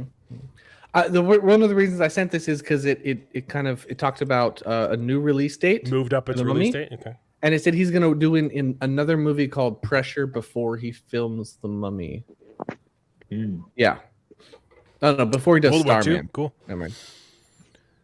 Cool. Nice. Awesome. Yep. I love that he's returning I'm to excited. acting. I love Great it. actor. He's Ooh. great. Sydney Sweeney's R-rated smash falls to Netflix's hit action thriller on streaming. I assume this is The Handmaid. No, it's not. It's Euphoria. I don't care. I thought it was a Handmaid as well, which is why I started reading it. And it's Euphoria, which I don't care about. Yeah. It's not Apex. War Machine. Did Did you read Apex. it? Doesn't it say Apex there? Oh, it says. Oh yeah, Euphoria. title. Yeah. So I think it says Okay. Apex or Apex War Machine. the- Was, yeah, it was Apex. Well, It was. isn't Euphoria over now? Is it Euphoria still going on? It's over. Last episode was like last week. Yeah. Okay, so Episode this 7? yeah. Yeah. So the show's It's Housemaid, over. not Handmaid. It's Handmaid's Tale. It's a different thing. Oh, the Housemaid. Housemaid. Housemaiden. Yeah. Housemaiden. Euphoria season 2. I don't care season about 3. Euphoria. Yeah. Yeah, I'm not gonna lie. But have you guys seen Apex? No. It's Apex. Nope. It's an Apex Predator, and it's Charlize Theron as a raging feminist. So that tracks. It is the ultimate. That is the ultimate Apex Predator. Ultimate Predator. Yeah. She basically wondered, what if a man was in the woods instead of the bear? You know. The most dangerous yeah. game. Yeah. Anyways, Yeah. I don't know anything about it. Yeah, but I disagree with that thing that says that Euphoria failed to, to meet expectations. I saw people posting about it all the time. I disagree. I think that it actually met expectations and probably like overperformed. It definitely overperformed because of the what the fuck factor, basically. Well, it was Sydney Sweeney doing OnlyFans. I think a lot of people tuned in for that. Yeah, is I'm she not one gonna of the lie. main characters in the show? I haven't seen it. I think she's a supporting character, but she's one a of the recurring things- character in the show. Yeah. One of the other things One I of the thought was main- absurd about this article is that they didn't say Euphoria was failing in comparison to Apex. It says Sydney Sweeney's show. Well, yeah, because they hate Sydney Sweeney. Yeah. Because Be- she's very because she's slightly less left-leaning than them. Yeah. It makes no sense. She hasn't even expressed that many less than left wing. Right. She just doesn't put up with their crap. She refused. That was like the she only refused thing. to be pushed around. Yeah. Is there anything other than the jeans ad though that she did that I can? Yeah, there was an And the, interview with a lady. and the interview It's just about her- the jeans ad, but yeah. But the Yeah, jeans. it's ad- just her the interview- attitude. The interview was just her saying, "No, it wasn't white supremacy. You would know if it was." That's all it was. How is that like? Okay, Trust me, when I decide to be a white supremacist, you'll hear about it. like it's the same thing with J.K. Rowling. Okay, J.K. Rowling is very left wing, but she just says that they shouldn't trans the kids, and but it's an explicit opinion. She's saying, "Hey, my opinion is this." She hasn't said any of her opinions, but people hate her for them. Yep. She hasn't Yeah. expressed a single one. Oh, she's Yeah. she's She- expressed she's several refused to opinions, kowtow. and Yeah. most of them are terrible. Well, okay, but the ones that she has are left leaning, right? Yeah. Like Yes, she has not expressed a single right yes. wing. The trans position. issue is the only one where she's remotely right, and it's Well, I'm not even talking about- I'm right. talking It's about not even Sydney the Sweeney, it's not like- even the way that right people talk about it. It's incredibly centrist. Her Right, I'm opinion, saying but- Sydney Sweeney has not expressed any of her. No. Oh, less. Sydney No, Sweeney the- hasn't. No. Yeah, she The hasn't only built thing that rest any she's- J.K. right-wing- Rowling the only thing talks she said all the is- time. that Sydney Sweeney has said that the lefties that are blowing the genes out of proportion and taking it out of context are stupid. Yep. And she refuses to apologize for it because it's Yep. not white supremacy. That's Cool. all she said, and that's why Um, they hate her. Charles Yeah, also I sent me a bunch of refuse to say YouTube Trump was shorts for some reason. I don't remember all of these. Remember how we talked about these are like news stuff. Okay. Yeah, Send okay, me- no, you don't. Avengers Endgame re-release. Oh yeah, I'm So not they're watching this. No, you don't need to watch it. You don't need. They're changing the movie, and they're gonna re-release it with some changes. Yes. Oh So boy. to exclude everything that's come after Endgame, apparently, allegedly, this is the one that I put in the section. By the way, this might not be real, but they are allegedly changing the movie and re-releasing it to exclude everything that came after, so it's non-canon, to retcon everything. But That's not if it happening. came after, then it's not in the movie. No, I'm saying they're re-releasing the movie before Doomsday, so they're going to re-release Endgame. How And can then they? they'll change No, stop! lead up to Doomsday while Stop! Listen retconning. for a second. How Yeah. can they retcon from Endgame everything that came after Endgame? By changing. No, think about that question for like 2 seconds, Charles. No, you could easily do that. You can easily do it. Charles, what would they be retconning? I get what you're getting at, but they're like What I are you understand- saying? I understand what you're saying. Are they gonna But blow up the do entire you- universe? or- Do you understand? No. You retcon normally. You retcon What stuff would that's they already be happened. retconning? The stuff that's come after. How? If it hasn't come came yet, after, bro. it's not in the movie. What are they retconning, Charles? I don't see. I don't It would see. be a terrible time What travel. are they taking out? I don't Well, I know. can, This might not be if the real. argument was they're going to add stuff to the movie that ties into Doomsday, okay, that makes more sense. I believe the video said they're adding stuff to the movie that is. Oh, going they're to tie adding into stuff. Doomsday, that That's- is going to tie into Doomsday. That's a and different thing. And retcon everything that came after Endgame. That is what the video said. So it's not a wreck, and they're just gonna basically just like pretend it never Erase existed. it. All right, we'll just say erase it. Okay, we'll use the word erase. That's, You can. Wow. You know what? absolutely. I am so pissed off at you, Charles. I'm going to watch the short. Because I have no idea what you're saying. Let's- Okay. Don't Let's share see the if he screen though, says- so you don't get yeah. I don't know. I'm copyright. watching it. Wait a second. You guys talk. I'm going to watch this. No, but okay, you could totally retcon something. But I've that heard comes before. Yeah, I heard what you said before. I heard someone saying they're gonna retcon the entire, after Endgame with a scene that they were gonna add. But yeah, I'm not sure how they're gonna do that, to be honest. Yeah, I don't know how they're Gotcha. gonna do it. They've been well, okay, but hypothetically, just to do this retconning issue thing, if you were to re-release Endgame, but all of the characters just die at the end, everyone's dead, Thanos wins, is that not retconning everything that comes after? You could totally do it. You could totally retcon right. everything. The way you said it before is they're going to take out stuff and remove things from Endgame to change everything that came after. That doesn't make any sense. Okay, then And I said, misspoke. it makes sense if you add stuff that leads up to Doomsday, pepper in some hints that something is coming or whatever, or change it in some way. The only Yeah, thing no, that they need to Removing say- stuff from The Endgame video doesn't said make it's any gonna sense. Make some changes. Yeah, they only Yeah. need to say like, "Oh, there's another universe with Doomsday," and that's it. Basically, I Do would that say that for sure. that's the only thing they have to do. We need to change universes, something like that. For sure. Yeah, I don't know. Or the typical "meanwhile" in another universe, like with the narrator. Meanwhile, the Doom.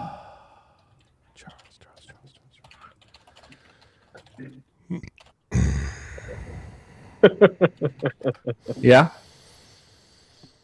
What does it say in the short, bro? It says they're re-releasing Endgame before the release of Doomsday. Doomsday. And they Sure. are going to be adding new scenes to set up Doomsday. That's what the video said. It doesn't say anything about retconning. Before that, he says the plan with Doomsday is to retcon the last two phases. Oh. Oh, That yes. makes sense. How does that work? So Okay. the Marvel. But Charles said they're gonna take out in Avengers Doomsday. They're gonna take out all of the scenes that happened after Avengers Doomsday, no, in which is Avengers not what they said.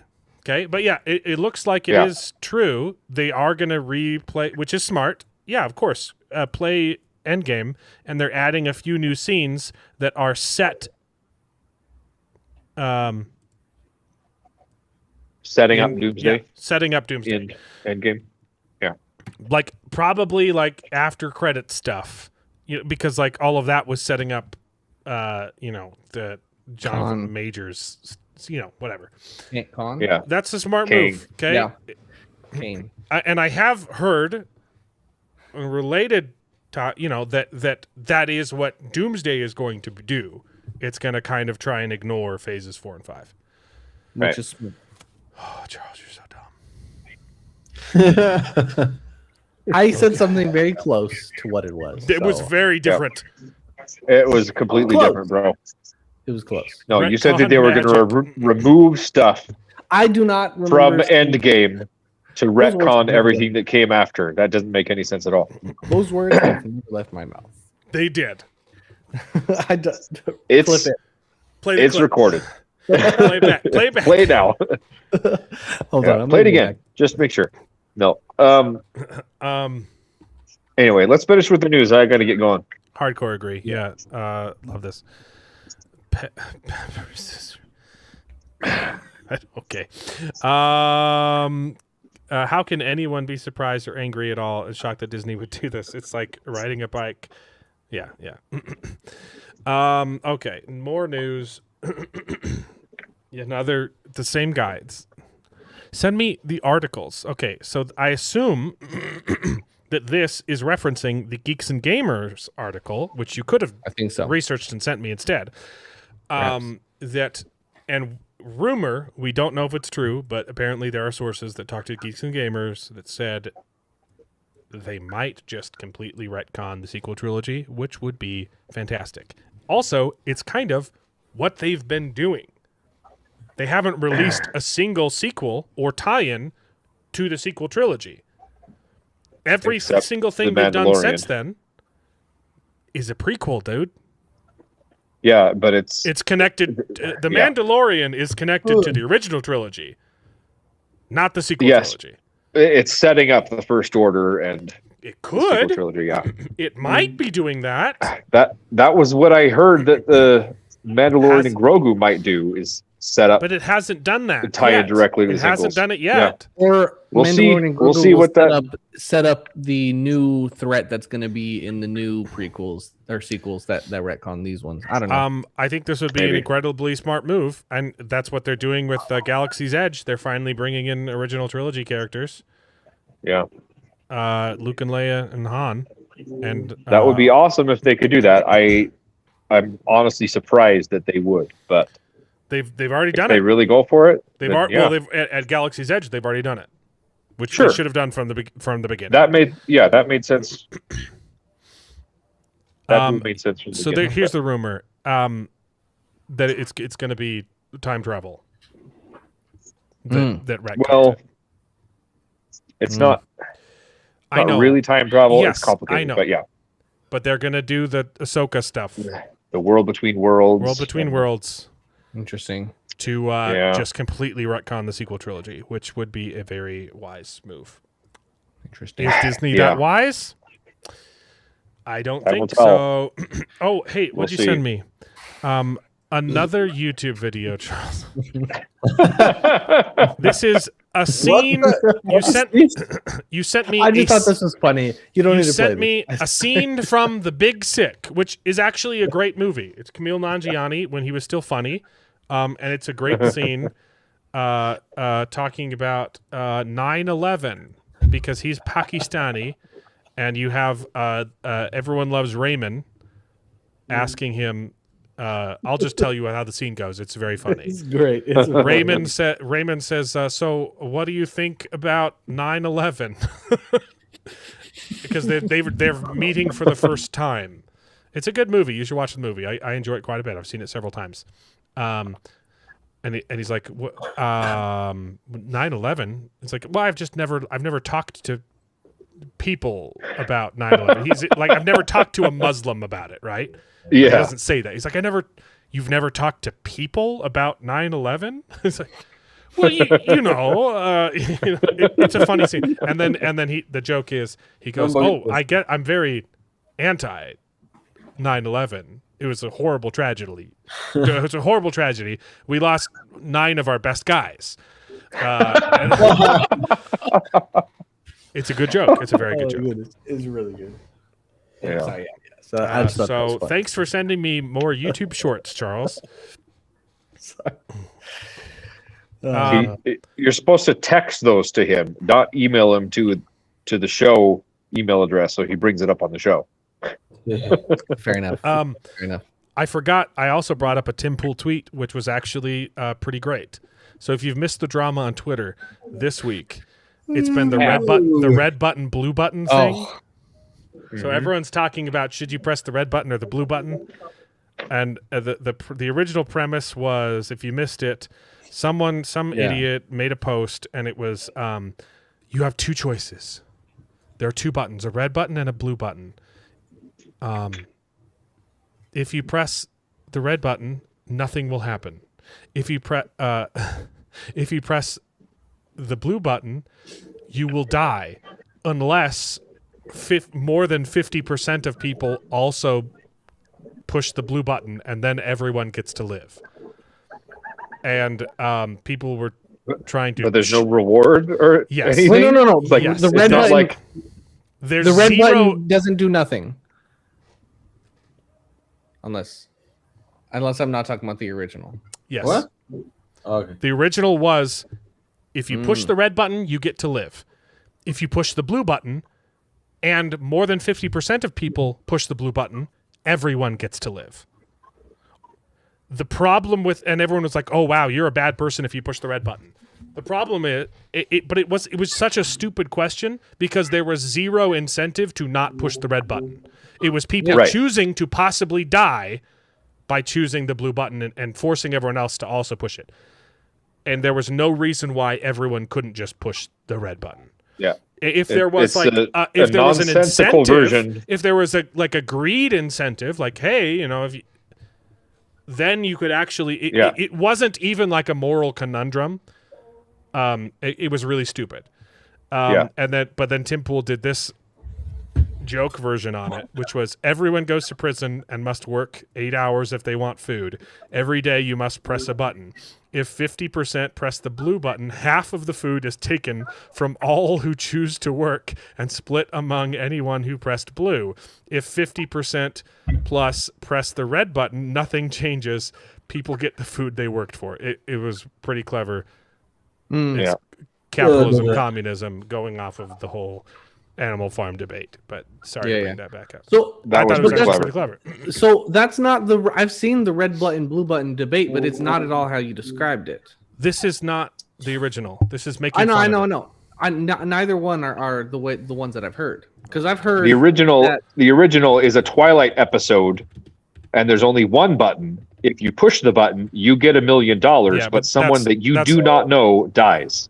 Right, Yeah. right. No, but I'm saying the one I've heard recently is that the red button, if you press the blue button, there's a 50% chance you'll die. If more than 50 people press the blue button, then everyone lives. But if you press the red button, you will for sure live, but everyone who pressed the blue button will die.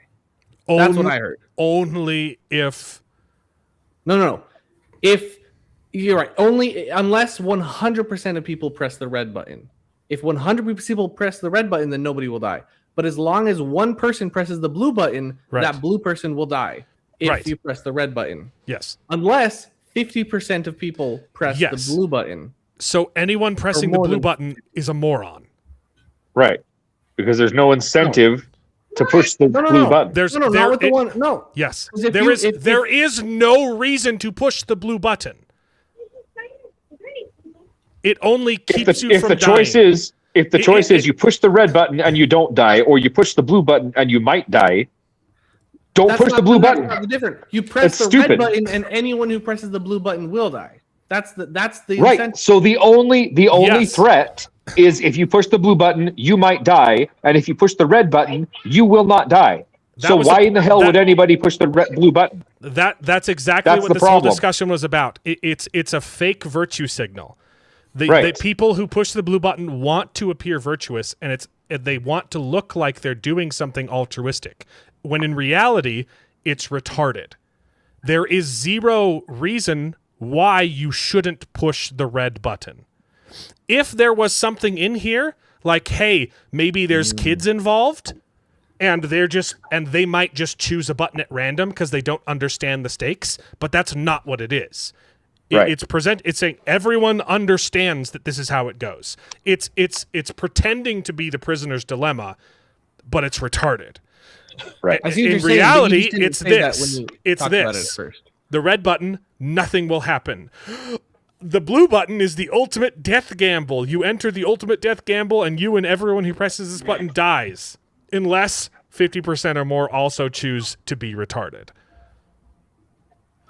That's see the what you're problem. saying. It's a You did- fake. but- It's a fake virtue signal that Yeah. does nothing.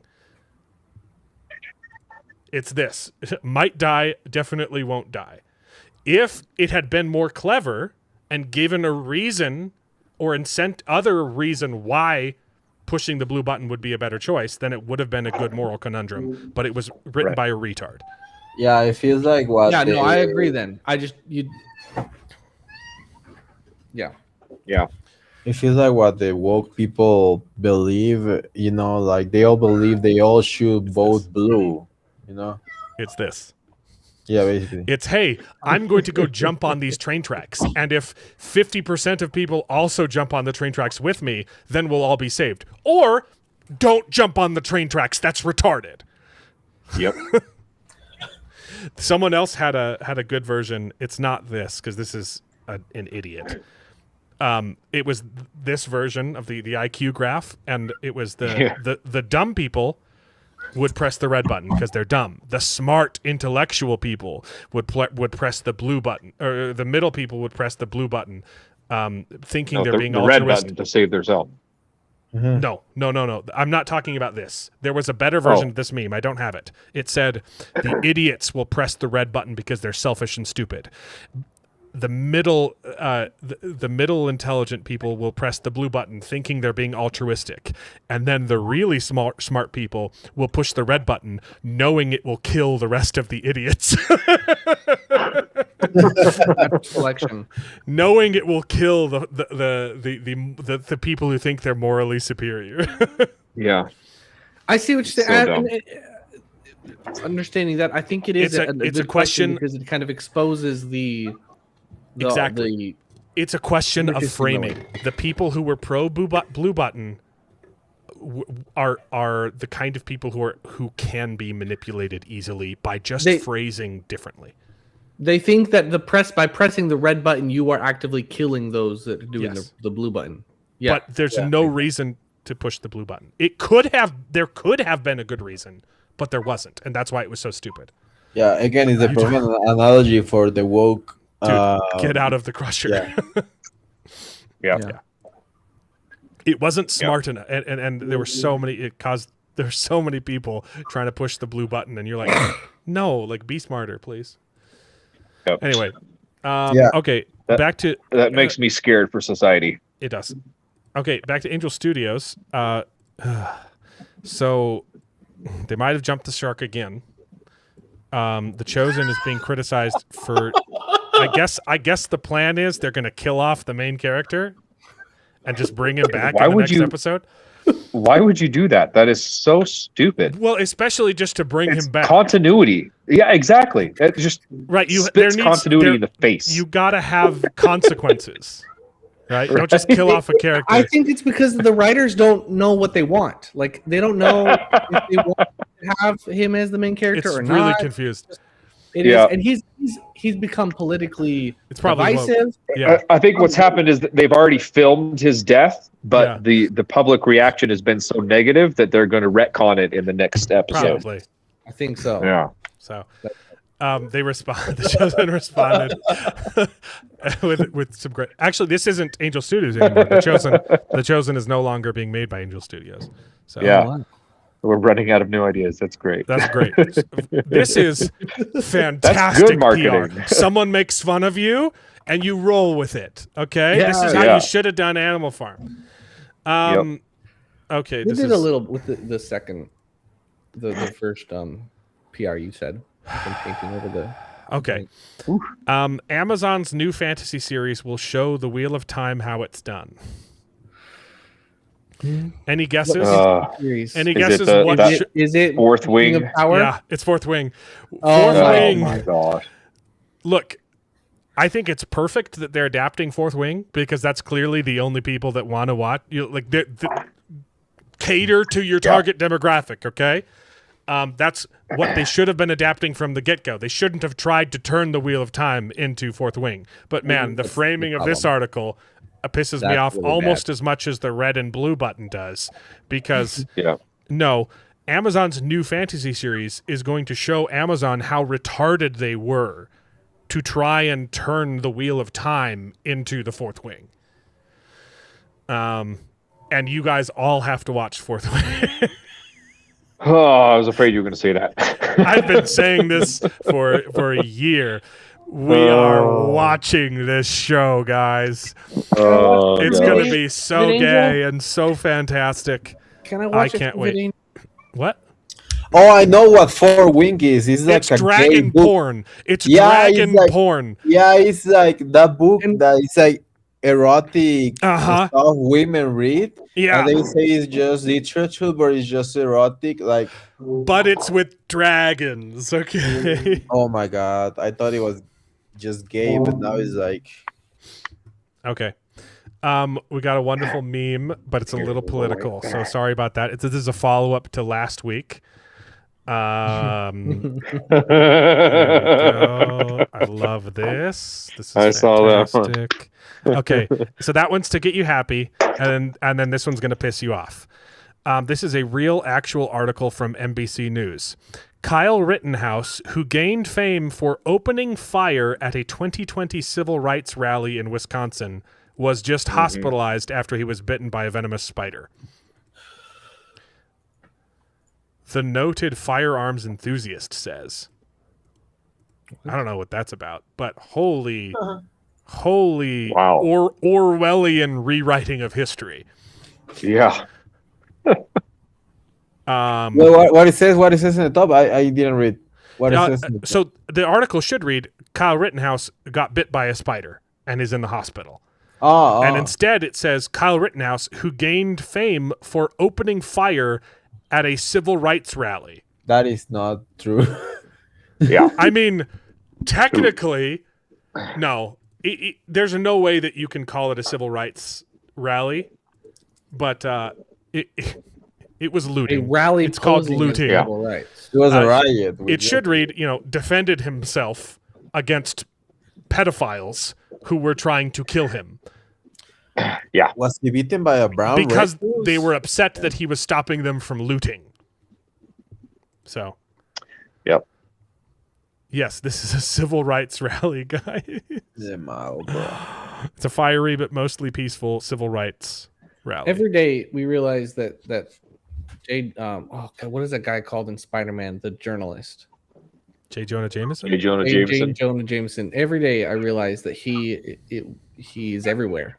Need I remind you? Yep. Is a I Jade. put this clip in a YouTube video, and it was demonetized by YouTube for For violence. violence. Yeah. Yeah, because you. Yep. you And I appealed it, and it was reviewed by a human, and they said, no, this goes against our terms of service.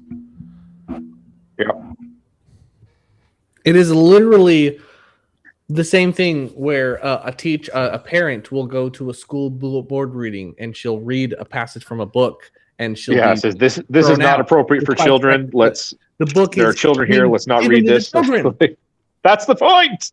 It's not And I don't see appropriate. how you could see that as a leftist and think, oh. Okay. Anyways, We gotta end the news with a little bit of a meme. Yeah. See, but Truthsworn, that wasn't a war footage. That was a peaceful protest. That's the difference. Yeah, it was a fiery. You should be able to show a peaceful fiery, protest on YouTube. but mostly peaceful protest. That's what's funny is it should have been demonetized. I'm glad that it was because it proved the point that CNN is lying and full of crap. the double standard, though. Okay, so there's a new Star Fox game, and it's going to let you become a furry, essentially. Right? It'll track your face and let you live chat. I mean, okay, I guess It's gonna look, this is a good thing. It's not criticism, okay? It's gonna let you live chat with your friends as you play the game. And it's already now being memed. Of course this is obviously what it's going to turn into, and this is hilarious. I burst out laughing watching this. Banter between characters? The sound's working, right? Yeah. Okay. Banter between characters is also back. I'm homophobic. Replay stages with a different approach. I decided that I don't hate gays anymore. That's great. But I do hate Muslims. Oh my goodness. Yeah, for sure. Oh, I've it's never going to be a played mess. It's going to be a mess, and it's going to be wonderful. You guys, Yeah, but you already know that you guys ever played this game? Nintendo's gonna censor the heck out of it. Like, they don't know what I How did. though? It's live. No, but they record the They'll voice. ban The you if you voices, say they something. ban you. Yeah, if you say anything bad. Yeah. Hey, Jared. That's the way to do it. Oh, he's there. There we go. Hey. Oh, there. he's here. I'm here. Thought you was just in the chat. Yeah. I was Just in time for considering it. me I to was leave, surprised- though. I was only sort of surprised to see that you were still going. I mean, I'm not on the stream, so therefore it's usually a lot shorter stream. Well, we talked for an hour and a half about Animal Farm, so Yeah, we had to rant. Fair enough. But the consensus was people calling it woke was a gross overreaction. It didn't seem nefarious, or at least the finished product didn't seem nefarious. Whether or not that was intentional, or maybe they tried making something woke and they're just idiots who don't know what capitalism is. We don't know. We will probably never know. But it was bad adaptation, poorly made movie, but it had a good message. Yep. My thoughts on it. That's one of the reasons I figured I'd pop on. I know you asked earlier in Discord, but it hit the major beats, but it was almost like that was a side point to the idea of like, right. Look at these, it was weird. Yeah, that kind of happened, and then there's also this like big corporation aspect of it that they're leaning on in a way that didn't quite seem to be so super like, oh, this is terrible. It turned into a movie. It turned into a movie about the peer pressure instead of Marxism. Yeah, exactly. So, it hit most of the main points. I think that like some of the aspects of making it for kids, I think contributes to the like they simplified down in this idea of like, oh, hey, look at this big nasty corporation and simplify and like made it totally into, hurt like, the movie. And it didn't help it at all. It was so tame. It was so dumb. Just if you're gonna do it, go for it. Yeah.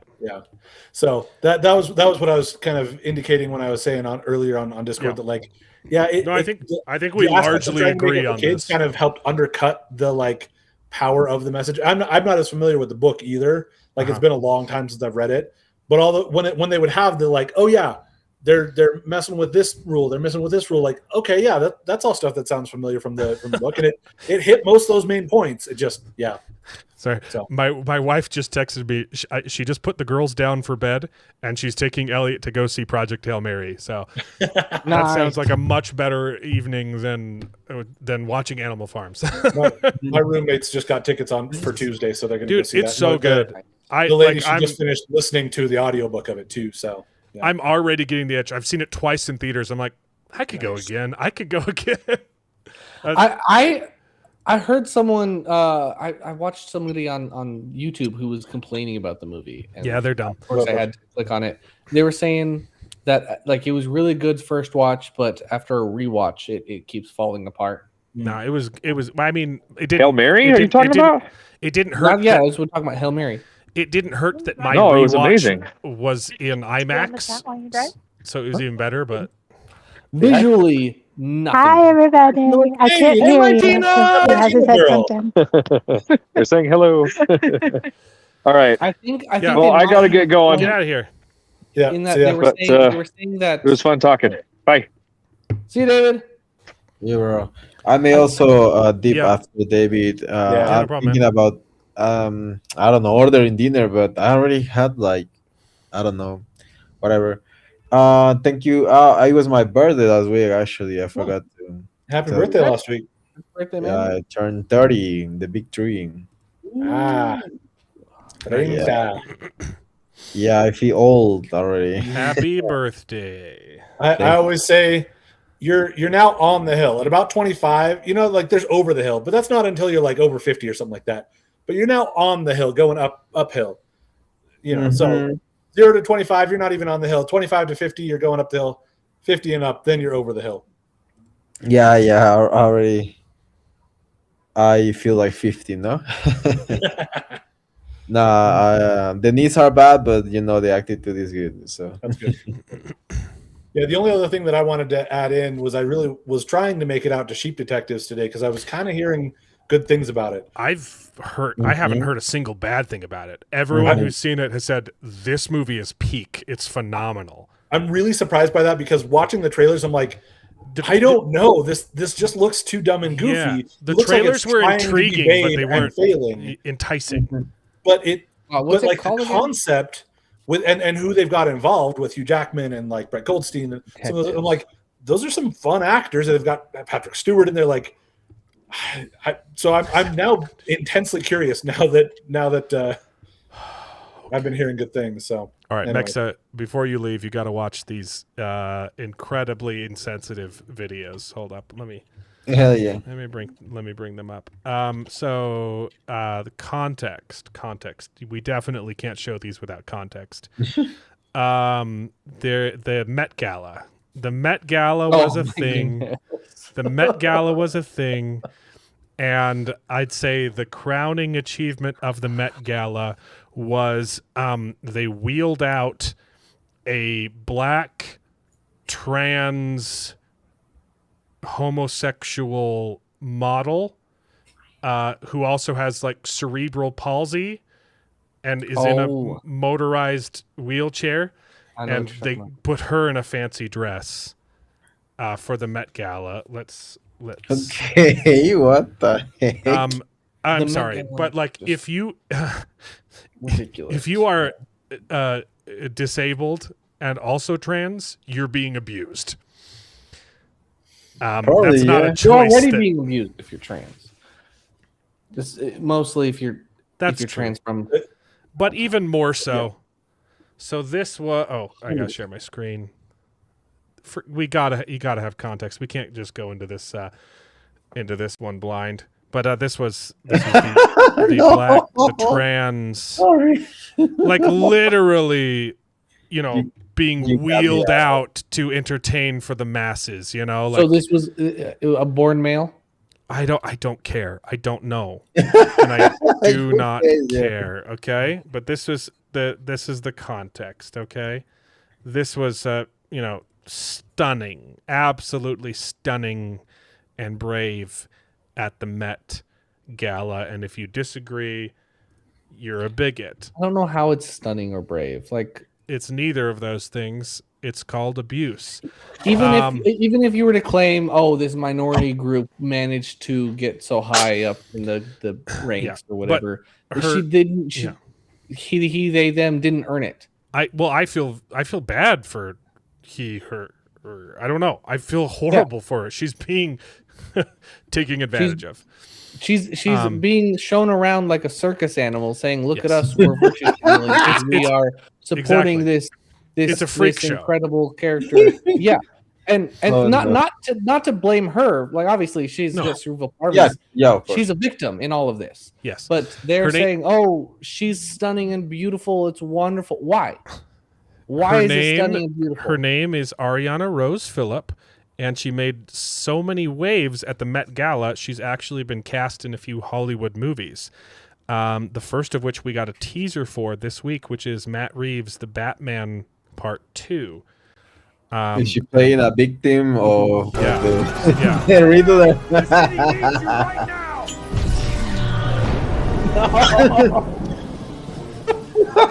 No.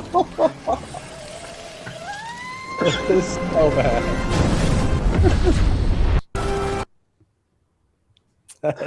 I was gonna say a insensitive joke, but is she playing Helen Keller?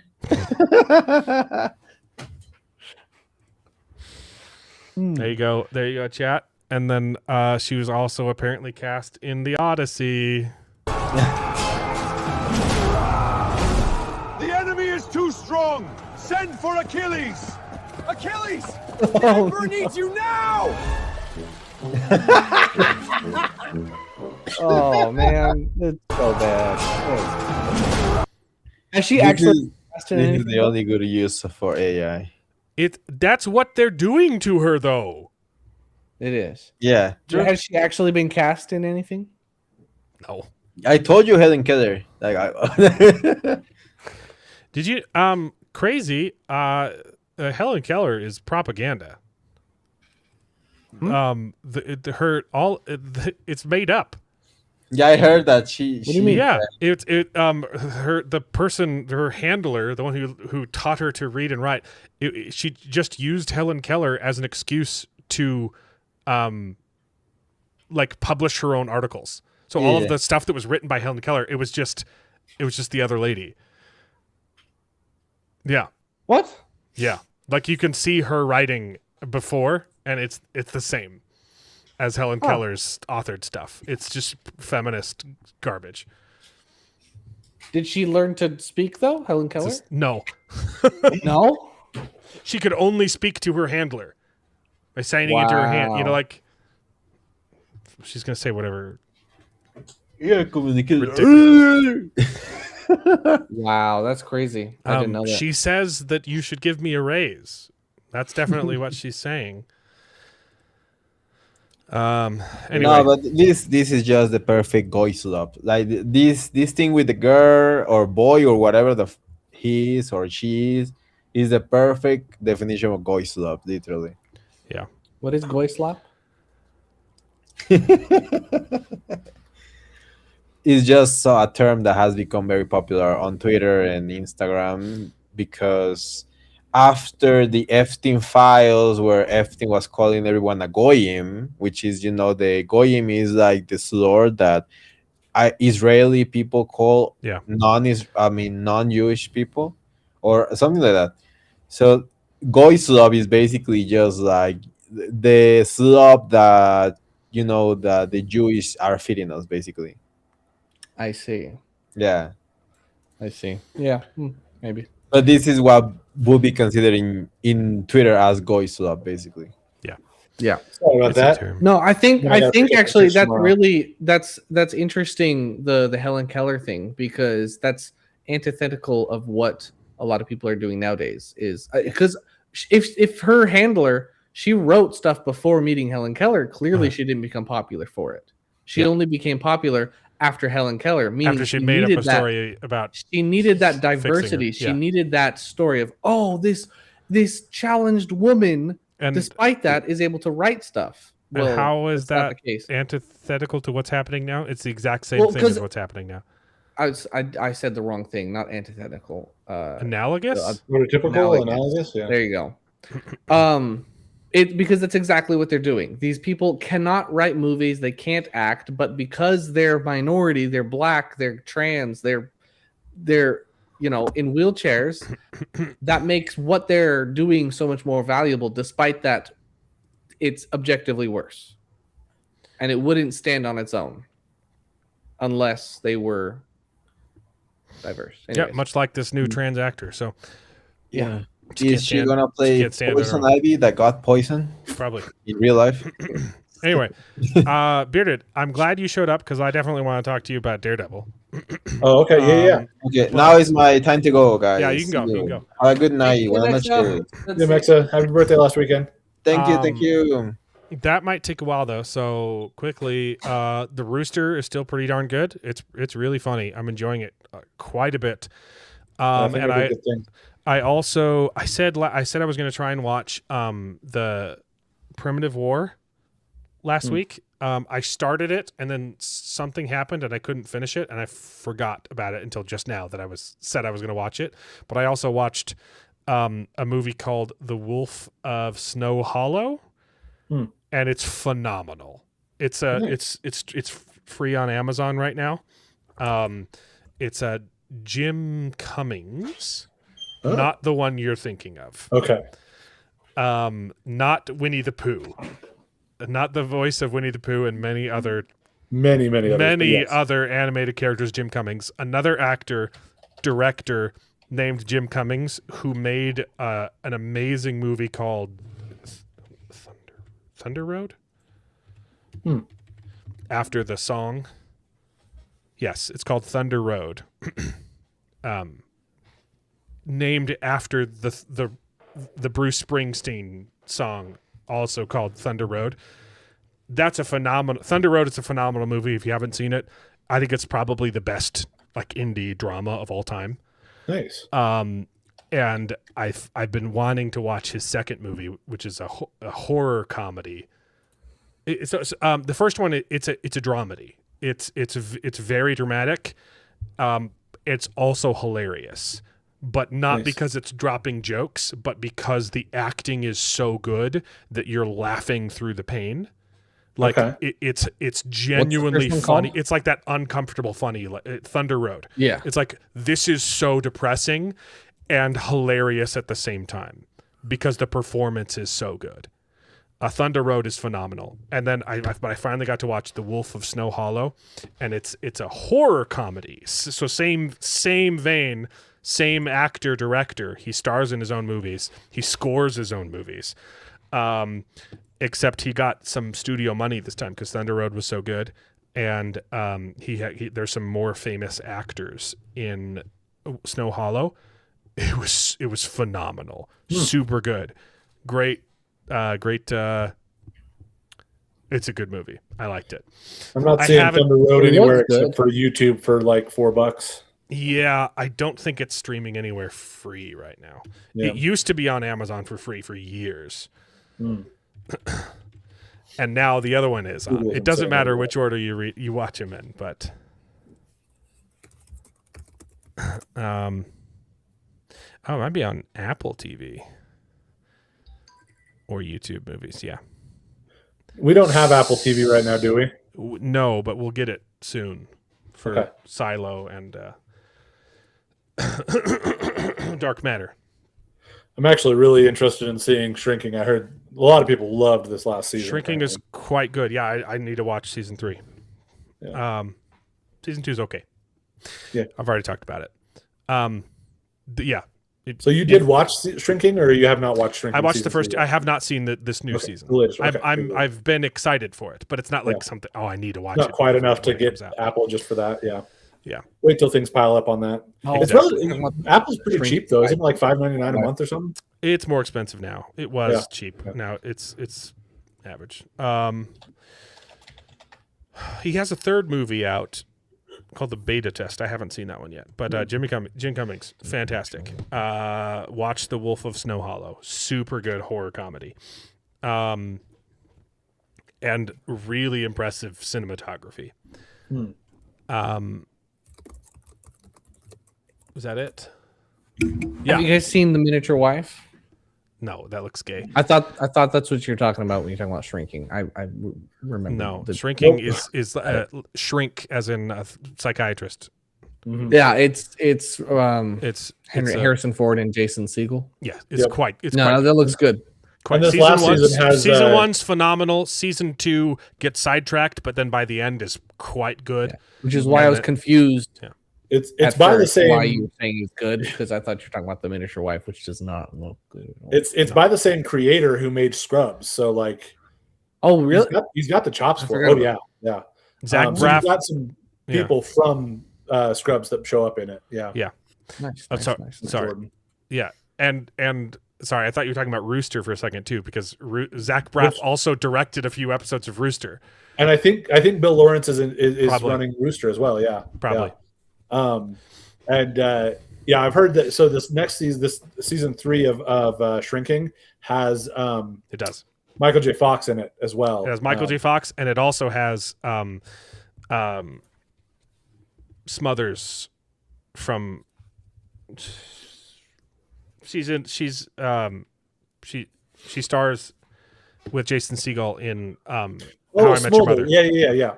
I saw the ads. And for she's that, in Marvel. Robin. She's Nick Fury's sidekick in the Marvel movies. I'm blanking on her name too, but yeah, I know who you're talking Smothers. about. What's her first name? Colby. Colby Smothers. There you go. Yep. I was still taking Robin Smothers for some reason, but no. Yeah. Yes. She's in season 3. Yep. And I remember seeing the ads for that. That looked like an interesting little plot.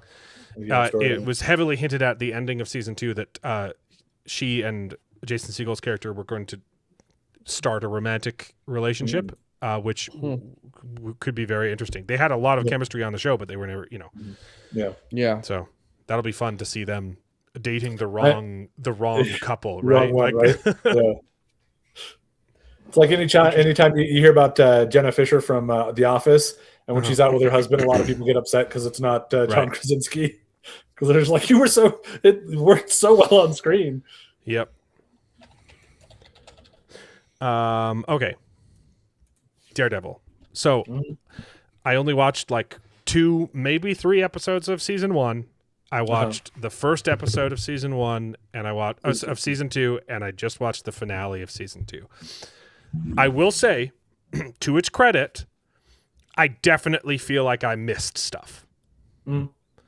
Which has not been the case so far for any of these other Disney TV shows where I just tune in and I'm like, I missed absolutely nothing, and I'm glad I didn't watch this. There was definitely a lot of stuff where like, I could be tempted because I'm curious about this aspect. I don't know if it's enough. I don't feel like I need to watch the rest, but it definitely more so than any other Disney TV show. Yeah. I didn't like the finale. I hated the premiere. I thought the premiere was terrible. The finale had some things that were quite good. And some stuff that's retarded. Holy cow. A couple kind of dumb things, yeah. Also, was it super based? Was the finale trying to say January 6th was a good thing? Right? They do a January January 6th. Yeah. The finale is January 6th, but it's the good guys trying to January 6th Kingpin. But they do kind of call it out a little bit and say, hey, this is still not the right thing to do, even though it's the good guy's side that's doing it. Which is the show super based? Interesting. Not as much. They won't see it like that though. Here's the thing: they're going to compare that to the George Floyd riots. Is the thing?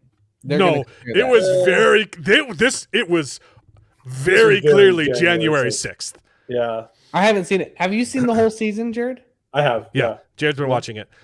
I will say, watching Kingpin just murder people was pretty fun. It was the bit where he's like, open the doors, and they open the doors, and there's one of the people raiding the thing, and he goes, boo, and punches him like across the hall into the thing. That was it was a little. I goofy, liked that. It was also like really. I liked that. There were some they kept cutting to him like making quirks though, quips after that, and it got dumb. Yeah, he walks up to a guy and goes shh, and then kills him, and you're like, yeah, what was the shift for? It was a great idea. Even the boo was a little bit like, that's kind of weird, but okay, it's kind of any one of those things could have been fine. It didn't really fit anything else. It was just a little bizarre. It was a fun idea, and unfortunately the execution wasn't quite there. Like, it was edited to hell. They kept cutting. You're like, no, just let him kill people. Just let him do his thing, and it kept cutting, and you're like, this is so very clearly not the same TV show when you compare the fight scenes, and that was my problem with the first episode, and then this one too. There's 100 cuts. They don't let any of these fight scenes live in the moment. Yeah, and it's because they're incapable of creating them. Yeah, and they know it.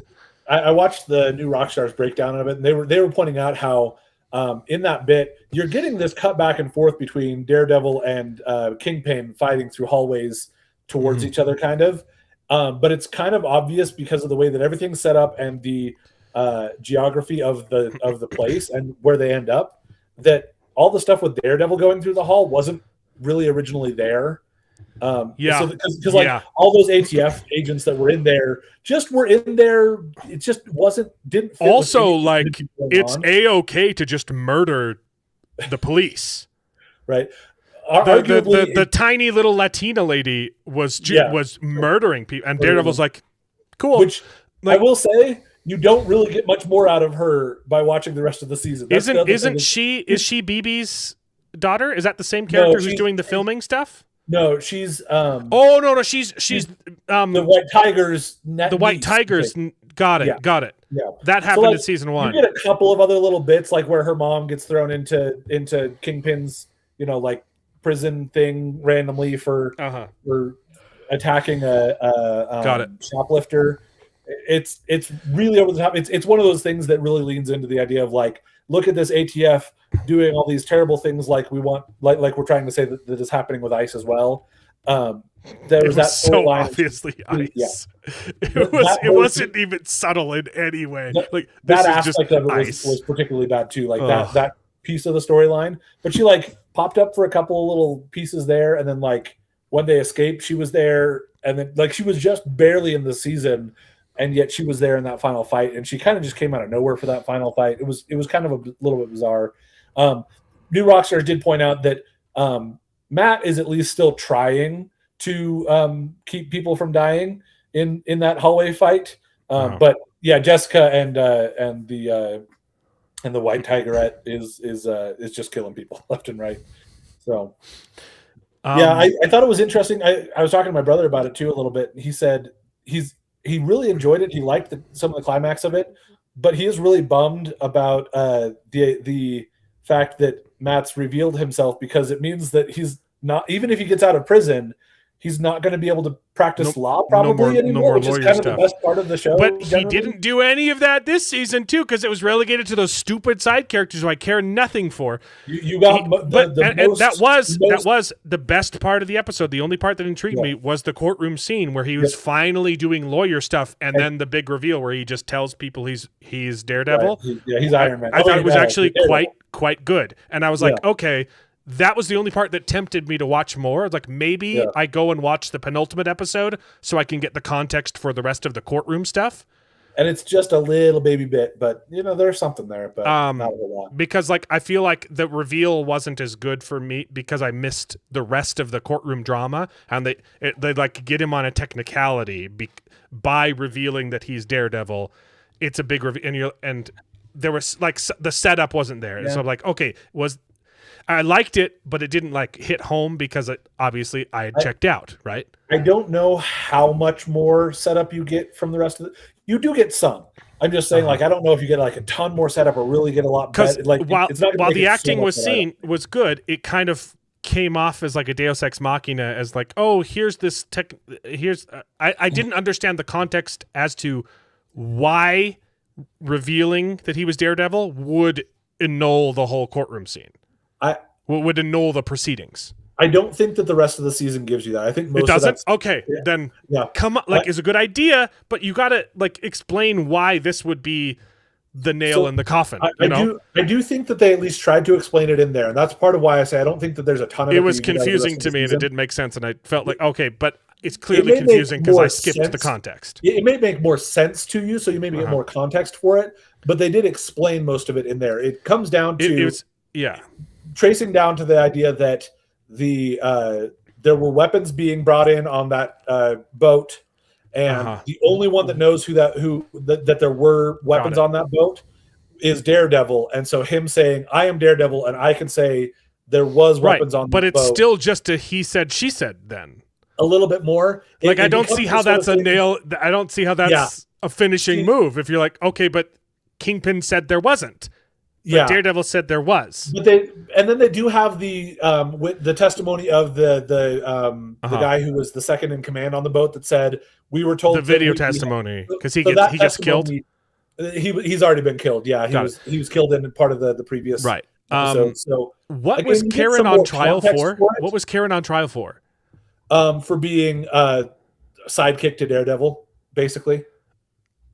That's it. Helping Daredevil. Yeah. Okay. You get the idea that Kingpin is a little upset that she killed Wesley back in the original series. So like he's kind of trying to use her as an example first and foremost because he wants to really lean in on this idea of the vigilantes being terrible and her having done the kinds of things that the vigilantes were doing, which is technically outside of the law. But then, we're on the side of the vigilantes because they're the good guys. But I love Daredevil, falling on a sword to save Karen, right? Like that's fantastic. Here's the problem. A lot of good stuff. This entire season doesn't, and I haven't watched it all. I get that. It doesn't feel like it works for me because I like the idea. It's all predicated on this Kingpin, prosecuting vigilantism as a concept. Mm-hmm. But it's part of the MCU. How on earth does Kingpin have the power to do any of this? It doesn't make sense to me. Only within New York, kind of, maybe. But even then, most of them are in New York. And Iron Man doesn't have a problem with that? That like jurisprudence sets precedents, right? Like there's not a single person who's going to say, no, this doesn't work, bro. Like we tried to do this with the Sokovia Accords, and you're like, what? Like it doesn't fit. They're trying to fit it into the MCU, and it doesn't fit.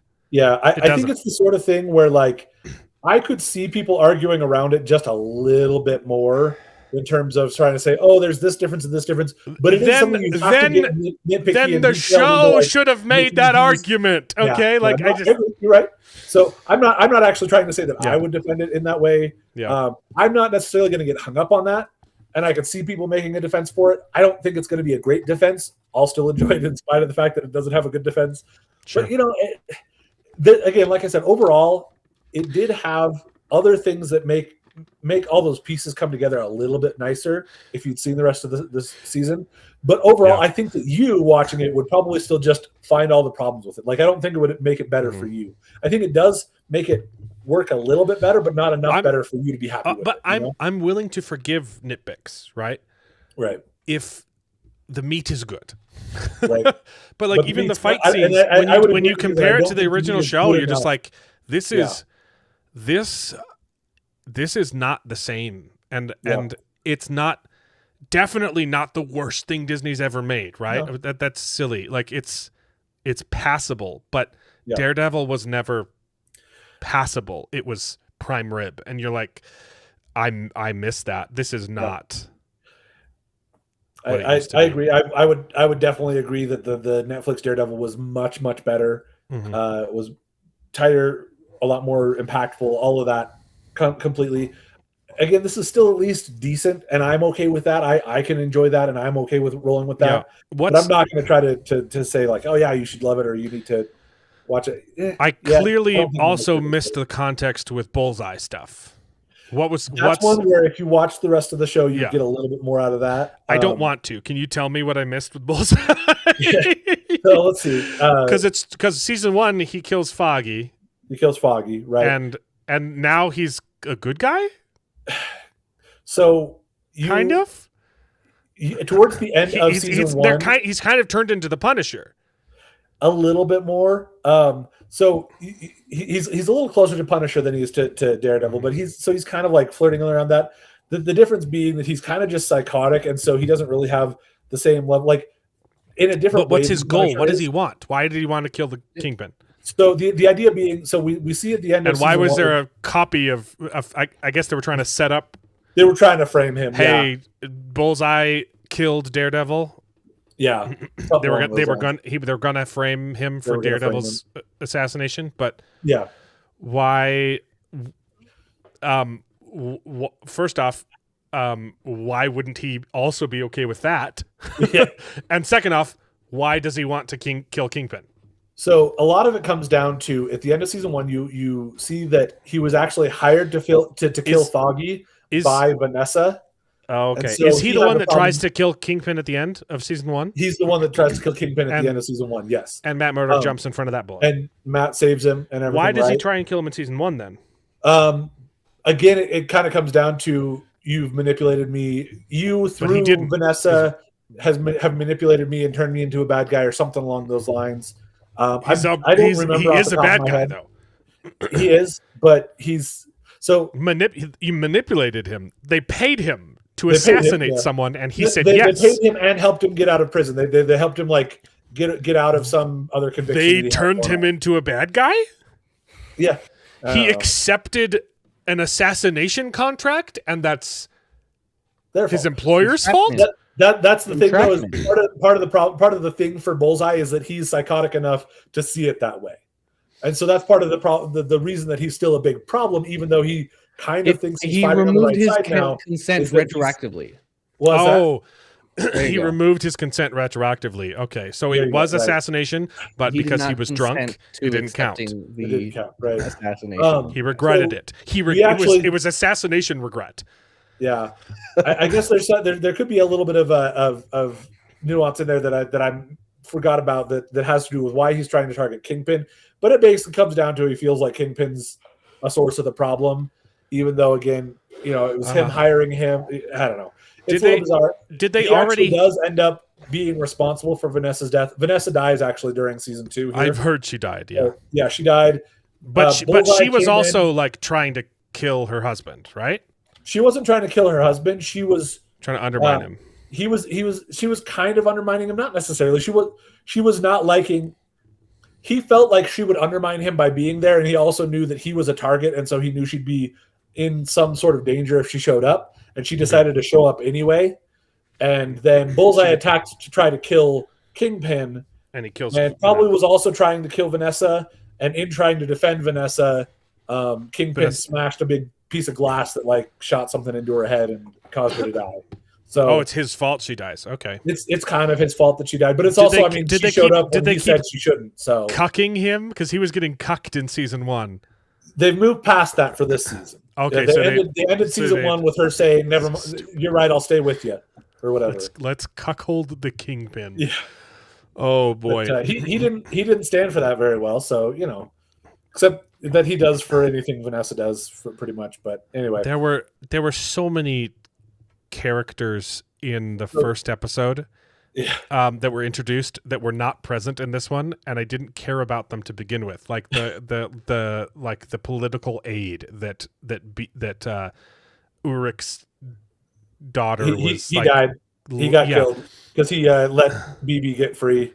There was him, and there was the Better Call Saul Spanish guy. There's Matthew Lillard for some reason, who's now buddy with Bullseye, who's taking Luke Cage's job. Yep. Because Luke Cage has a baby with. I'm okay with that. Was that revealed in the finale, or was that revealed it was revealed an episode or two before that it was Luke Cage's baby?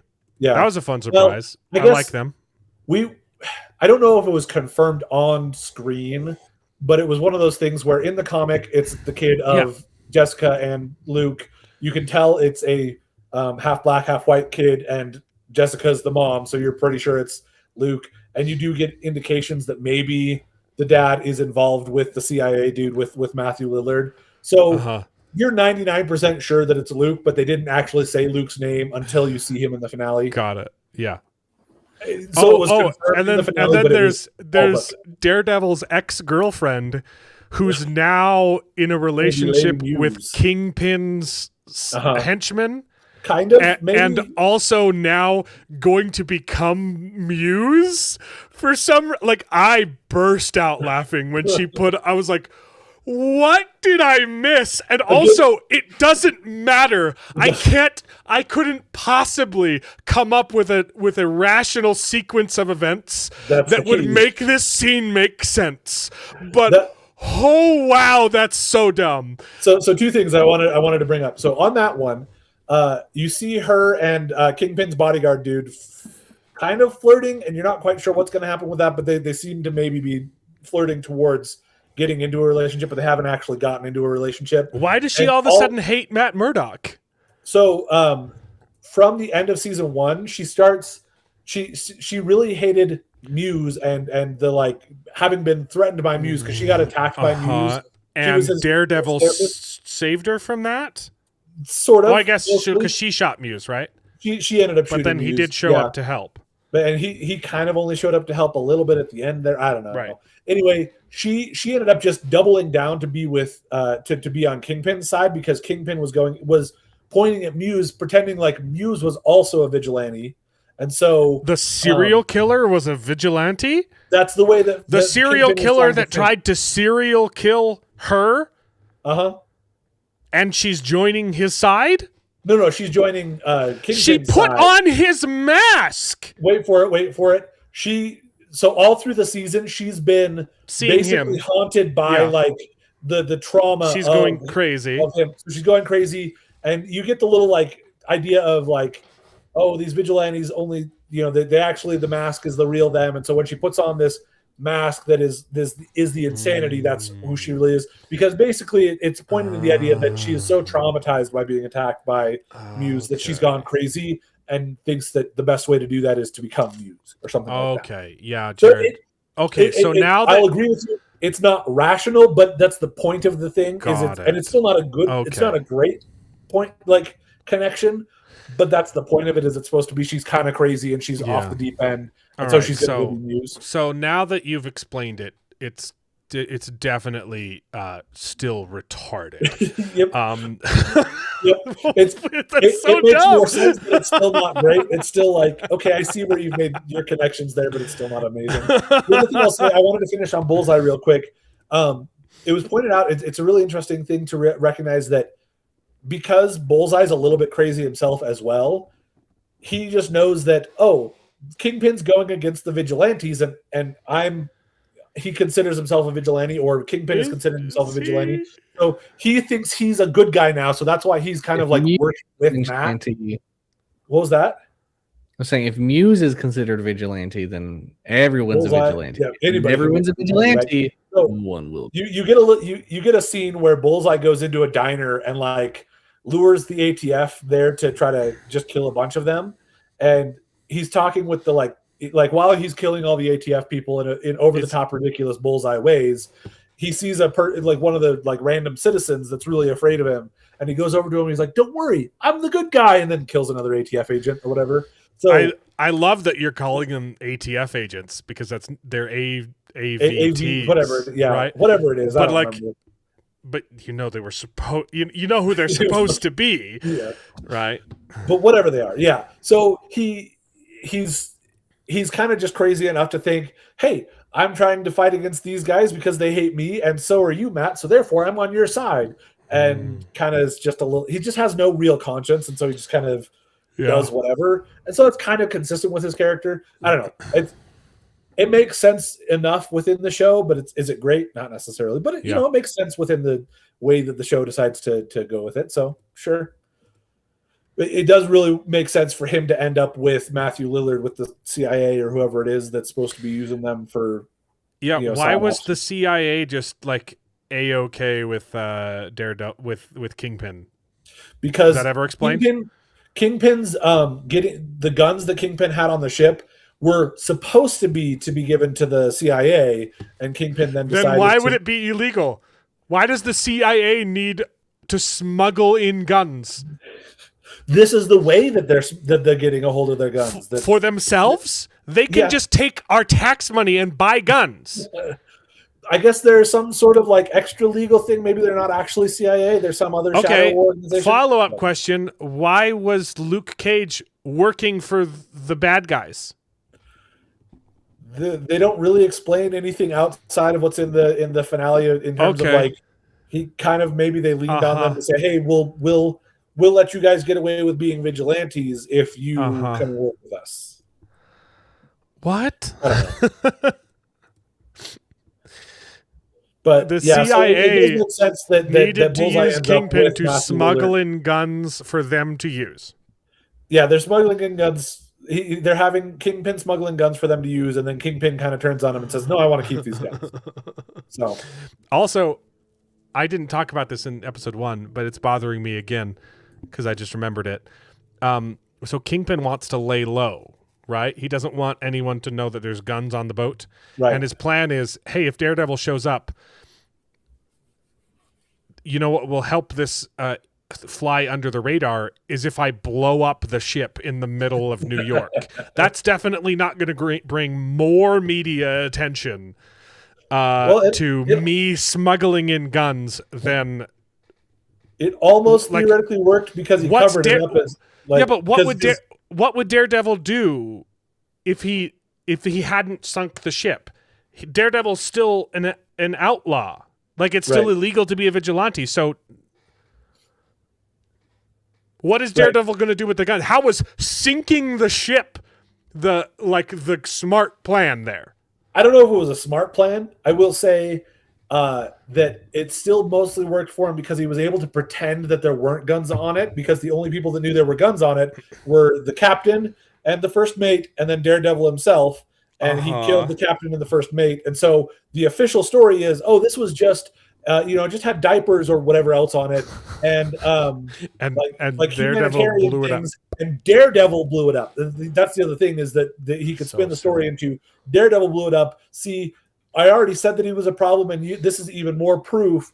Y'all should be on my side because you can see that Daredevil's such a big problem. So wouldn't Matt Murdock revealing that he's Daredevil just get him in trouble for blowing up the ship rather than exonerate?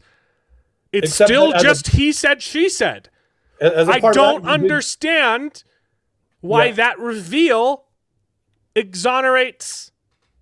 It doesn't make sense.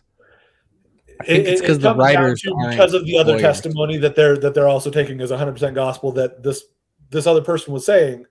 I know you're saying he said, she said, but the person that disappeared off the face of the earth. Yeah, that's it's not and Matt, and that's the other reason that Matt had to lean in really hard onto the idea of I saved you, therefore aren't you saying that I'm a hero, but also I'm Daredevil? Like that kind of, I don't know, all that undercutting. Really miss when this show used to make sense. When the courtroom scenes were actually logical. The stuff makes a little bit more sense than you're feeling out of it right now. And I skipped most of it. That's my own fault. I will also give you that it only makes a little bit more sense than the credit you're giving it. So fair enough. This show used to be so smart. The courtroom scenes were so good, and Yep, I'm watching through the original right now, and it's phenomenal. Yep, it is fantastic. I will. There were a couple of complaints actually, and it's a shame because Charlie Cox is still amazing in it, and and the actress who plays Karen is still amazing in it, and Vincent D'Onofrio, the writing for Vincent really, really good. He's phenomenal, but they're giving them garbage, and they're still somehow still pulling off good performances inside of a dumpster. And Karen Page is stealth like assassinating these ICE agents too. She's in a Tom Clancy Splinter Cell movie. Like, what the crap is going on? Yeah. It's a bad show, man.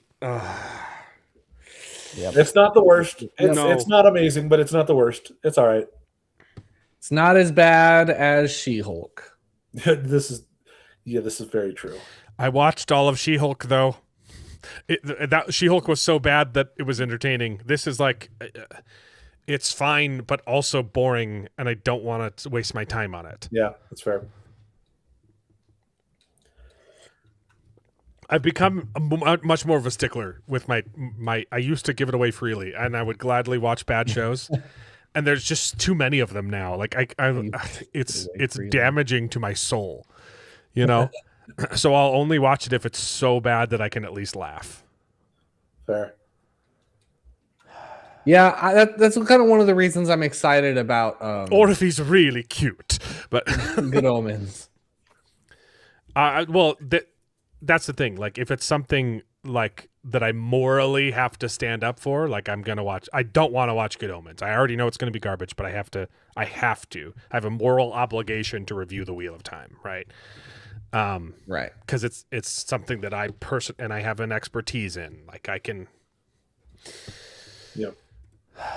I just don't care enough about Daredevil to. I do. I care about it a lot, but not this version of it. Yeah. Well, I will just also throw out there, as some of you might be aware from Discord, that make sure you're a little more careful about whether you're draining your oil or you're draining your transmission fluid. Yeah, I mentioned that. That was fun. That's crazy. Apparently, it's a very common problem for Subarus like mine. I Googled it as soon as I was like, oh, crap. And I've changed my oil in this before. So I have no idea why. For some reason, this time I was just looking at the wrong bolt. Yeah. And apparently it's a super common problem because as soon as I started Googling, like, wait, did I drain my transmission fluid instead of my oil? It was like, oh, yeah, this happens all the time in Subarus when people are doing it. It's like, hey, but, now you also changed your transmission fluid, so that's a good thing. Yeah, I mean, that was the adventure, was like, most people don't ever do I that. need to figure out how to change my transmission fluid, and I hope I did it okay. Mark pays people to drain his fluids. Get on the same level, baby. That's fair. That's fair. That could be taken many ways. That's the point. Care. I don't think that's ever gonna happen, man. I don't hate myself that much. Bearded lesbian. It's a good one. You never know.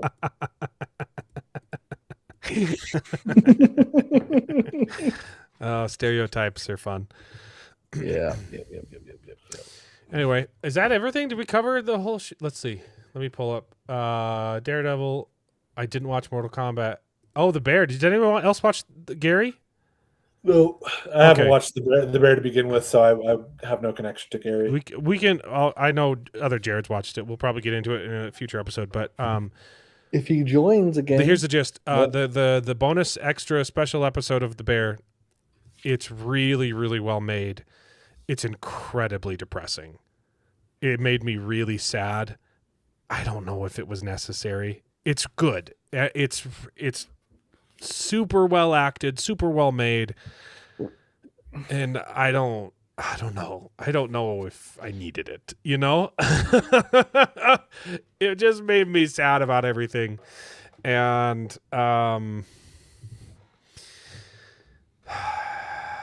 it's phenomenal, but at what cost? Sounds good. Yeah. So, did the Punisher have a cameo in this season? I don't think he showed up at all in this season. Okay, so he's just going to come out of nowhere in this special. I thought that they were like building up to it. Because it comes out next week, right? I think so. Yeah. I thought that they were going to hint at this is what Punisher's going to do. Yeah, because he showed up. It kind of sounds like it's just completely unrelated now, or he's going to be taking out ICE agents. Maybe. What special is happening? It's just there's a Punisher special. Yep. Oh. It's a last kill or something like that. There's probably going to be more than one kill. Probably going to be like an hour to an hour and a half ish. slightly We know longer he's than going an to be in episode of Spider-Man. TV. What was that? He's going to be We in know he's going to be Spider-Man. in the Spider-Man movie. Yeah, he's going to be. So Yeah, my I don't care. guess is because he was in season 1 of Daredevil Born Again, right? Yeah. And you get at the very end, he escapes from Kingpin's prison area or whatever. I don't think I ever got to him in season 1. Yeah, basically, he kind of just calls Matt out for being like, Oh no, just- I did see the episode with him in it. yeah. Just say his name, right? All this, that, and the other, and then he ends up, killing some ICE agents and getting locked up, and then brutally gets himself out of the secret prison. And we didn't see him at all this episode, this season. I think we maybe got a mention of him once that they're 100% ICE agents. Everyone knows that's what they are. Yeah. So, and then I think that this is going to connect him, like maybe give you a little idea of what was going on with him during the events of Daredevil. But to Charles's point, I think it's going to connect him into Spider-Man. Or maybe help kind of wrap up some of the stuff that was going on from his show back when it was on Netflix. So I don't know. We'll see. I don't know if I ever finished season 2 of Punisher. I definitely didn't finish. I didn't watch season 2 of Iron Fist. I watched like 90% of all those shows, but it was like after they announced, "Hey, we're not doing this anymore." I was like, "Well, then I'm not going to watch." Yeah. I watched some of Daredevil season 2. I don't think I finished it. Did you watch that one or? Oh, sorry. Punisher. Punisher season 2. I know I watched it all. The first season was so good. Yeah. And then the second one was like, hey, it's going to be an escort mission. And you're like, okay. Yeah. And I don't remember much about it. I know I watched it. I don't remember. There were some like feminist things in that. I was like, this is not as good as the first season was. Yeah. I didn't even watch Iron Fist season 2. Were there only 2 seasons of Jessica Jones? I think so. I watched half of season 2 of Jessica Jones. Okay. Was there a second season of Luke Cage? I think there was. And I didn't watch any of it. Luke Cage, man, the first half of season 1 is maybe the best of all of the Netflix verse. Yeah. And then the second half of Luke Cage season 1 is probably worse than Iron Fist. It's atrocious, man. I don't remember it being that bad, although I have heard a lot of people say that they did not like the second half of it. So I kind of enjoyed Iron Fist. It's not good. It's not great, yeah. But I thought his performance was actually fine. And I like the love interest. I thought she was cool too. Colleen Wing. And I didn't hate the whole the corporate espionage aspect. It had lots of flaws, but I didn't hate that show as much as a lot of people did. I just remember that Danny comes back from whatever and comes into the company, and they say like, oh yeah, we're going to mark this drug up by X and X amount, and he's like, no, we have to sell it at cost, and he like makes a whole stink about it. And I'm just like, no, I mean, I get where you're coming from, but no, that's not. I mean, it's one thing to make it affordable. It's another thing to sell it at cost and give yourself benefits. It's one thing to destroy your company, and then you won't be able to make it anymore. Exactly. Were all of these shows being made at the same time around each other, being released as well? Kind of. It started with Daredevil. Daredevil season 1 and then season 2, and I think you got Punisher after that, and then Jessica Jones got in there, and season 3 of Daredevil with Luke Cage. Was it Cage. just me then, or are they? I mean, I think they don't really release a lot of TV shows at the same time anymore, do they? Like they were setting up a whole time, but so they were trying to. It was really good. Like when it was peak. Like they were doing this whole.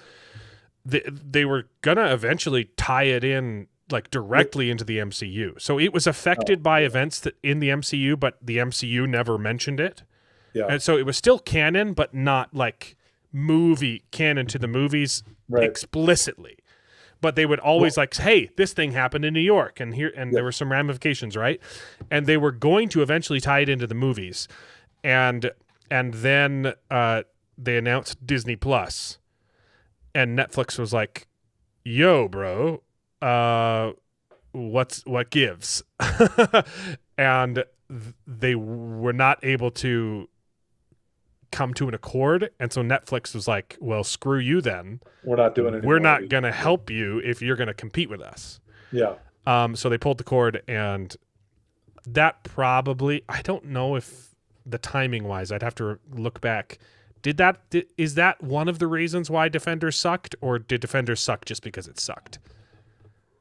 It had the writing had to have been on the wall, right? Like, yeah, the writing was probably on the wall, but Defenders I feel like Defenders was a little bit more its own problem. I don't think it was because of that necessarily. What a dumpster fire that one was. You know, a movie or a show? Surprise! There was a crossover between all the TV shows. It was all of them coming together to defend. If it was like a miniseries or a show or miniseries.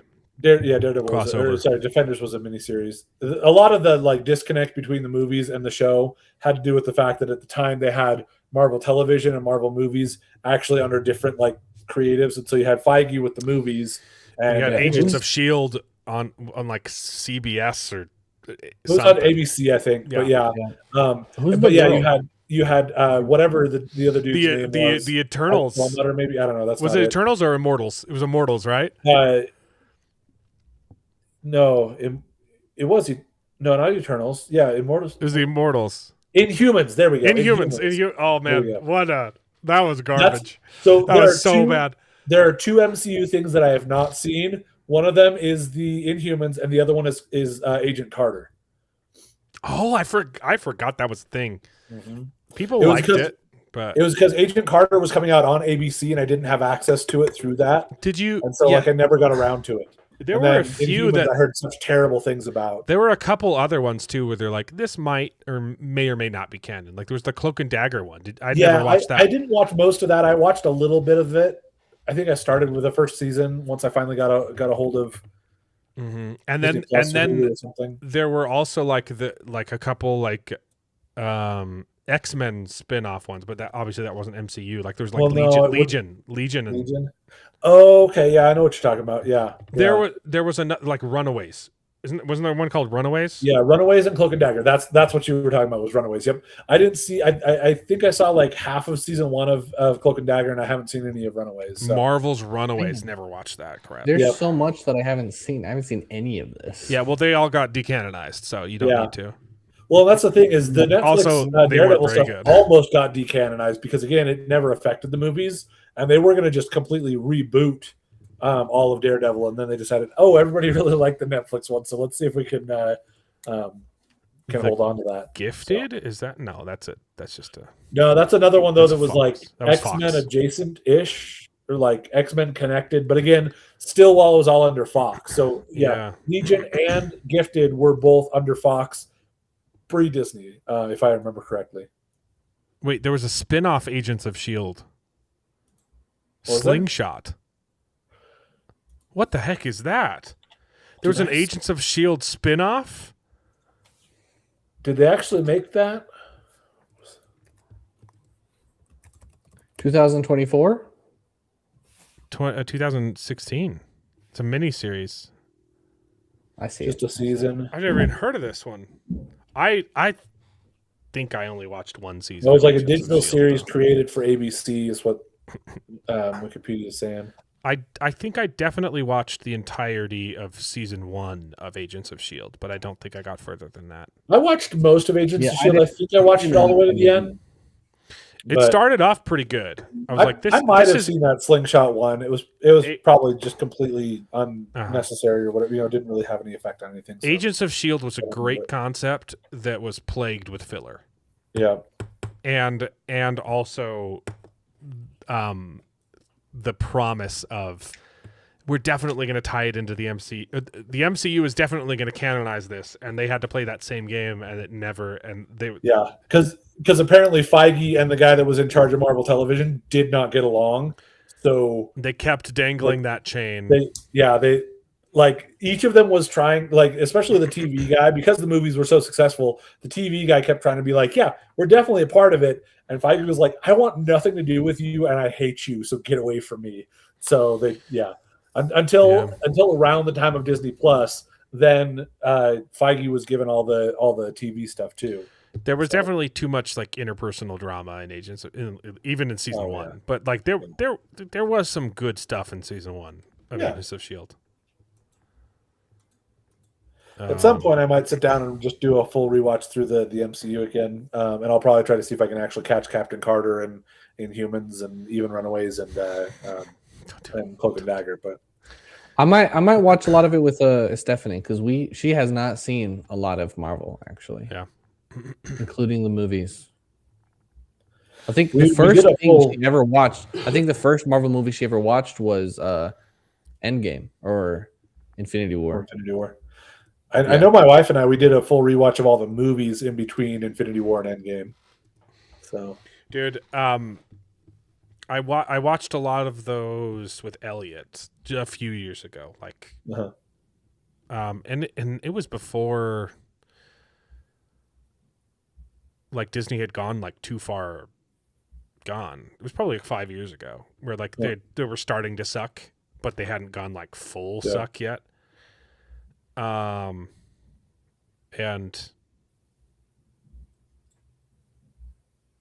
how far did we get? We got pretty far.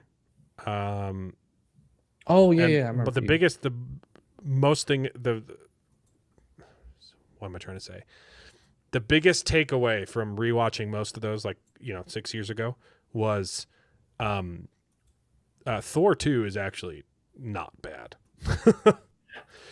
Like it compared to the other ones, not as good, but man, like the lore stuff and world building in that movie is actually pretty great. Structurally it's flawed, and I wish that we had way more Thor 2s and way less the Marvels. I was like, I can't believe I complained about this movie. I'm ashamed because this movie is fine. Compared to what we got now, compared to what's coming out now, Thor 2 is a masterpiece. Modern Hollywood has really lowered our standards for sure. There was 2 seasons of Carter. Oh man. Sounds about right. So I was looking into Jessica Jones. Did you ever watch Jessica Jones? Season 1 is phenomenal. Yeah, season 2, I really liked season 2. I'm like 3 episodes in. It was garbage. For Jessica I didn't Jones, mind it, but it wasn't as good. The first season was absolutely a lot better. Did you finish season 2? Yeah. Yeah. It was like her mom. And I was like, and her best friend was also doing weird things. And, but I was like 4 episodes into season 2, and I still didn't know what the season was about. I was like, what is going on? It definitely was the sort of thing where I think they had a good idea for season 1, and they're like, "Hey, this is successful. We should keep going." But we have no idea what we want to do for the next. Season 1 is peak. It's super good, and it's. I'm gonna check it out. I gotta watch. It's Doctor Who as the bad guy, and he's phenomenal in it. He is just so good. Wait, which one? The one David Tennant. You think is the best Doctor, which is not the correct answer. What do you mean? David Tennant. David Tennant's phenomenal. I wouldn't say he's the best Doctor. He's one of the best. For me, it's a little bit tied with Matt Smith. Just a little bit. Who was I talking to then? I was probably talking with James. James thinks David Tennant is the best Doctor, and he was great. I think I like his vibes a little bit better. David Tennant was a great Doctor. Matt Smith was a better Doctor. I think I would agree. I personally like the vibes of David Tennant a little bit more.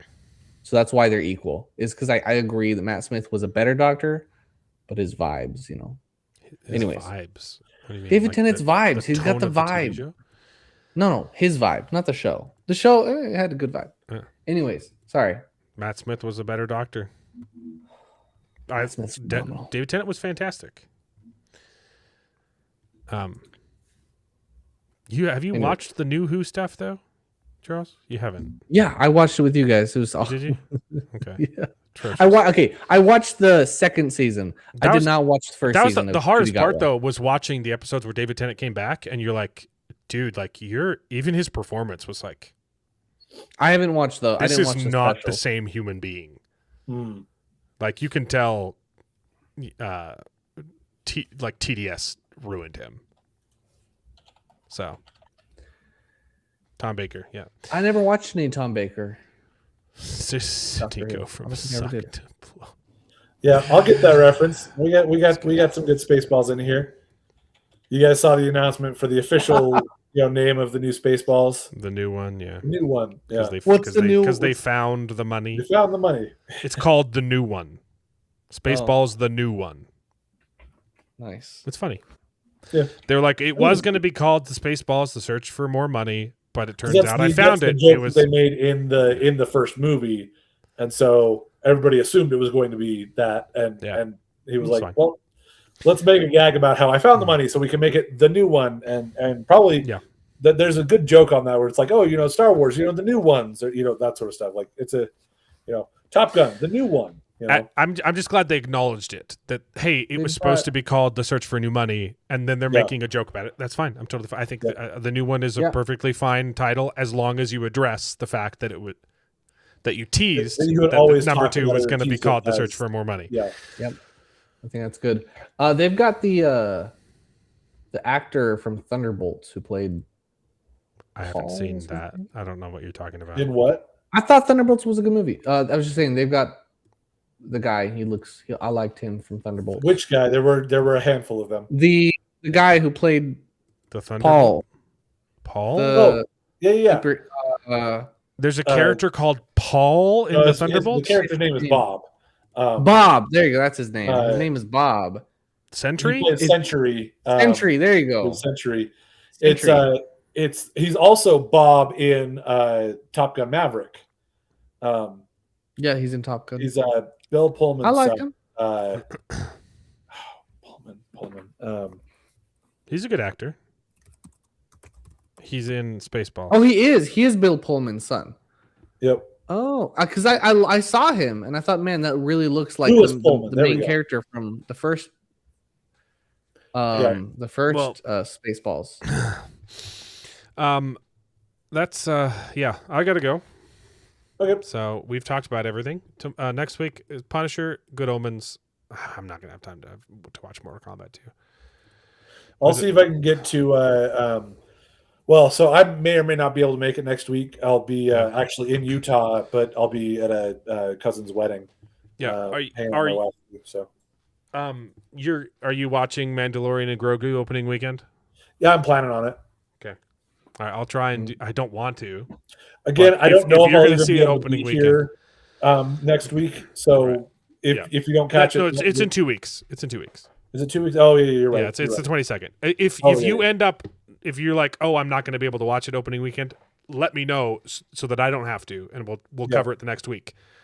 Because I would much rather not watch it opening weekend. But if you're going to, I will try and do that as well. Sure.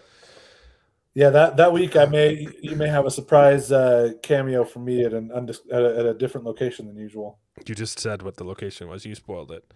Yeah, I did. No, that's where I'm at this weekend. Now you're trying to be coy about it. Like it happens every single time where it's kind of a surprise, even though it's not really a surprise, but you still sometimes are surprised by it. Yeah. So. All right. So do you think I need to watch the original? Well, I guess you wouldn't know the answer. What?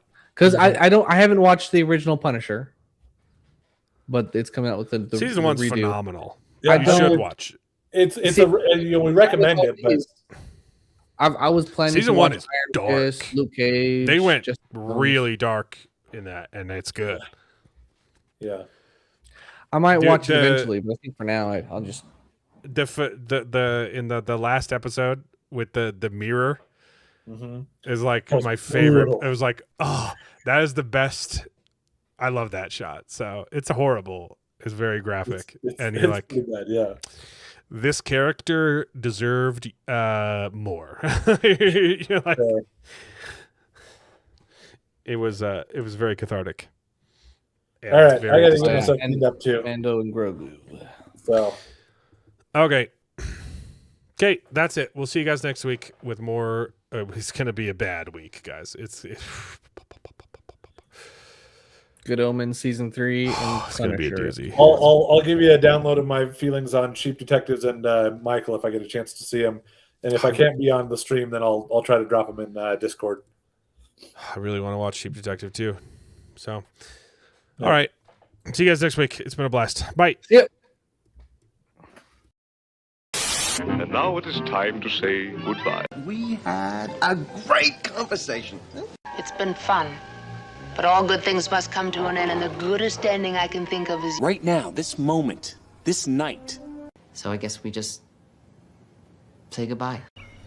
So, goodbye. Toodaloo. Au revoir. Auf Wiedersehen. Ciao. Ding dao day.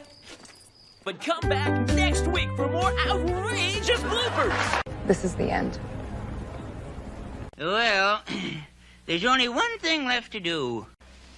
I'm gonna go home and sleep with my wife.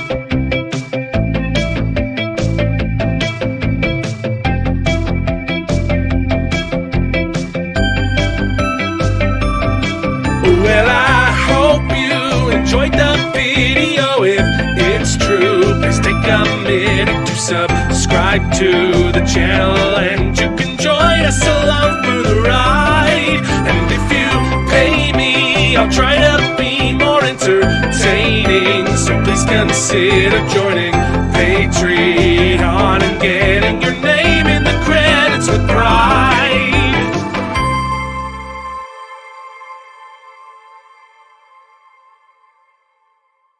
I'd buy that for $1.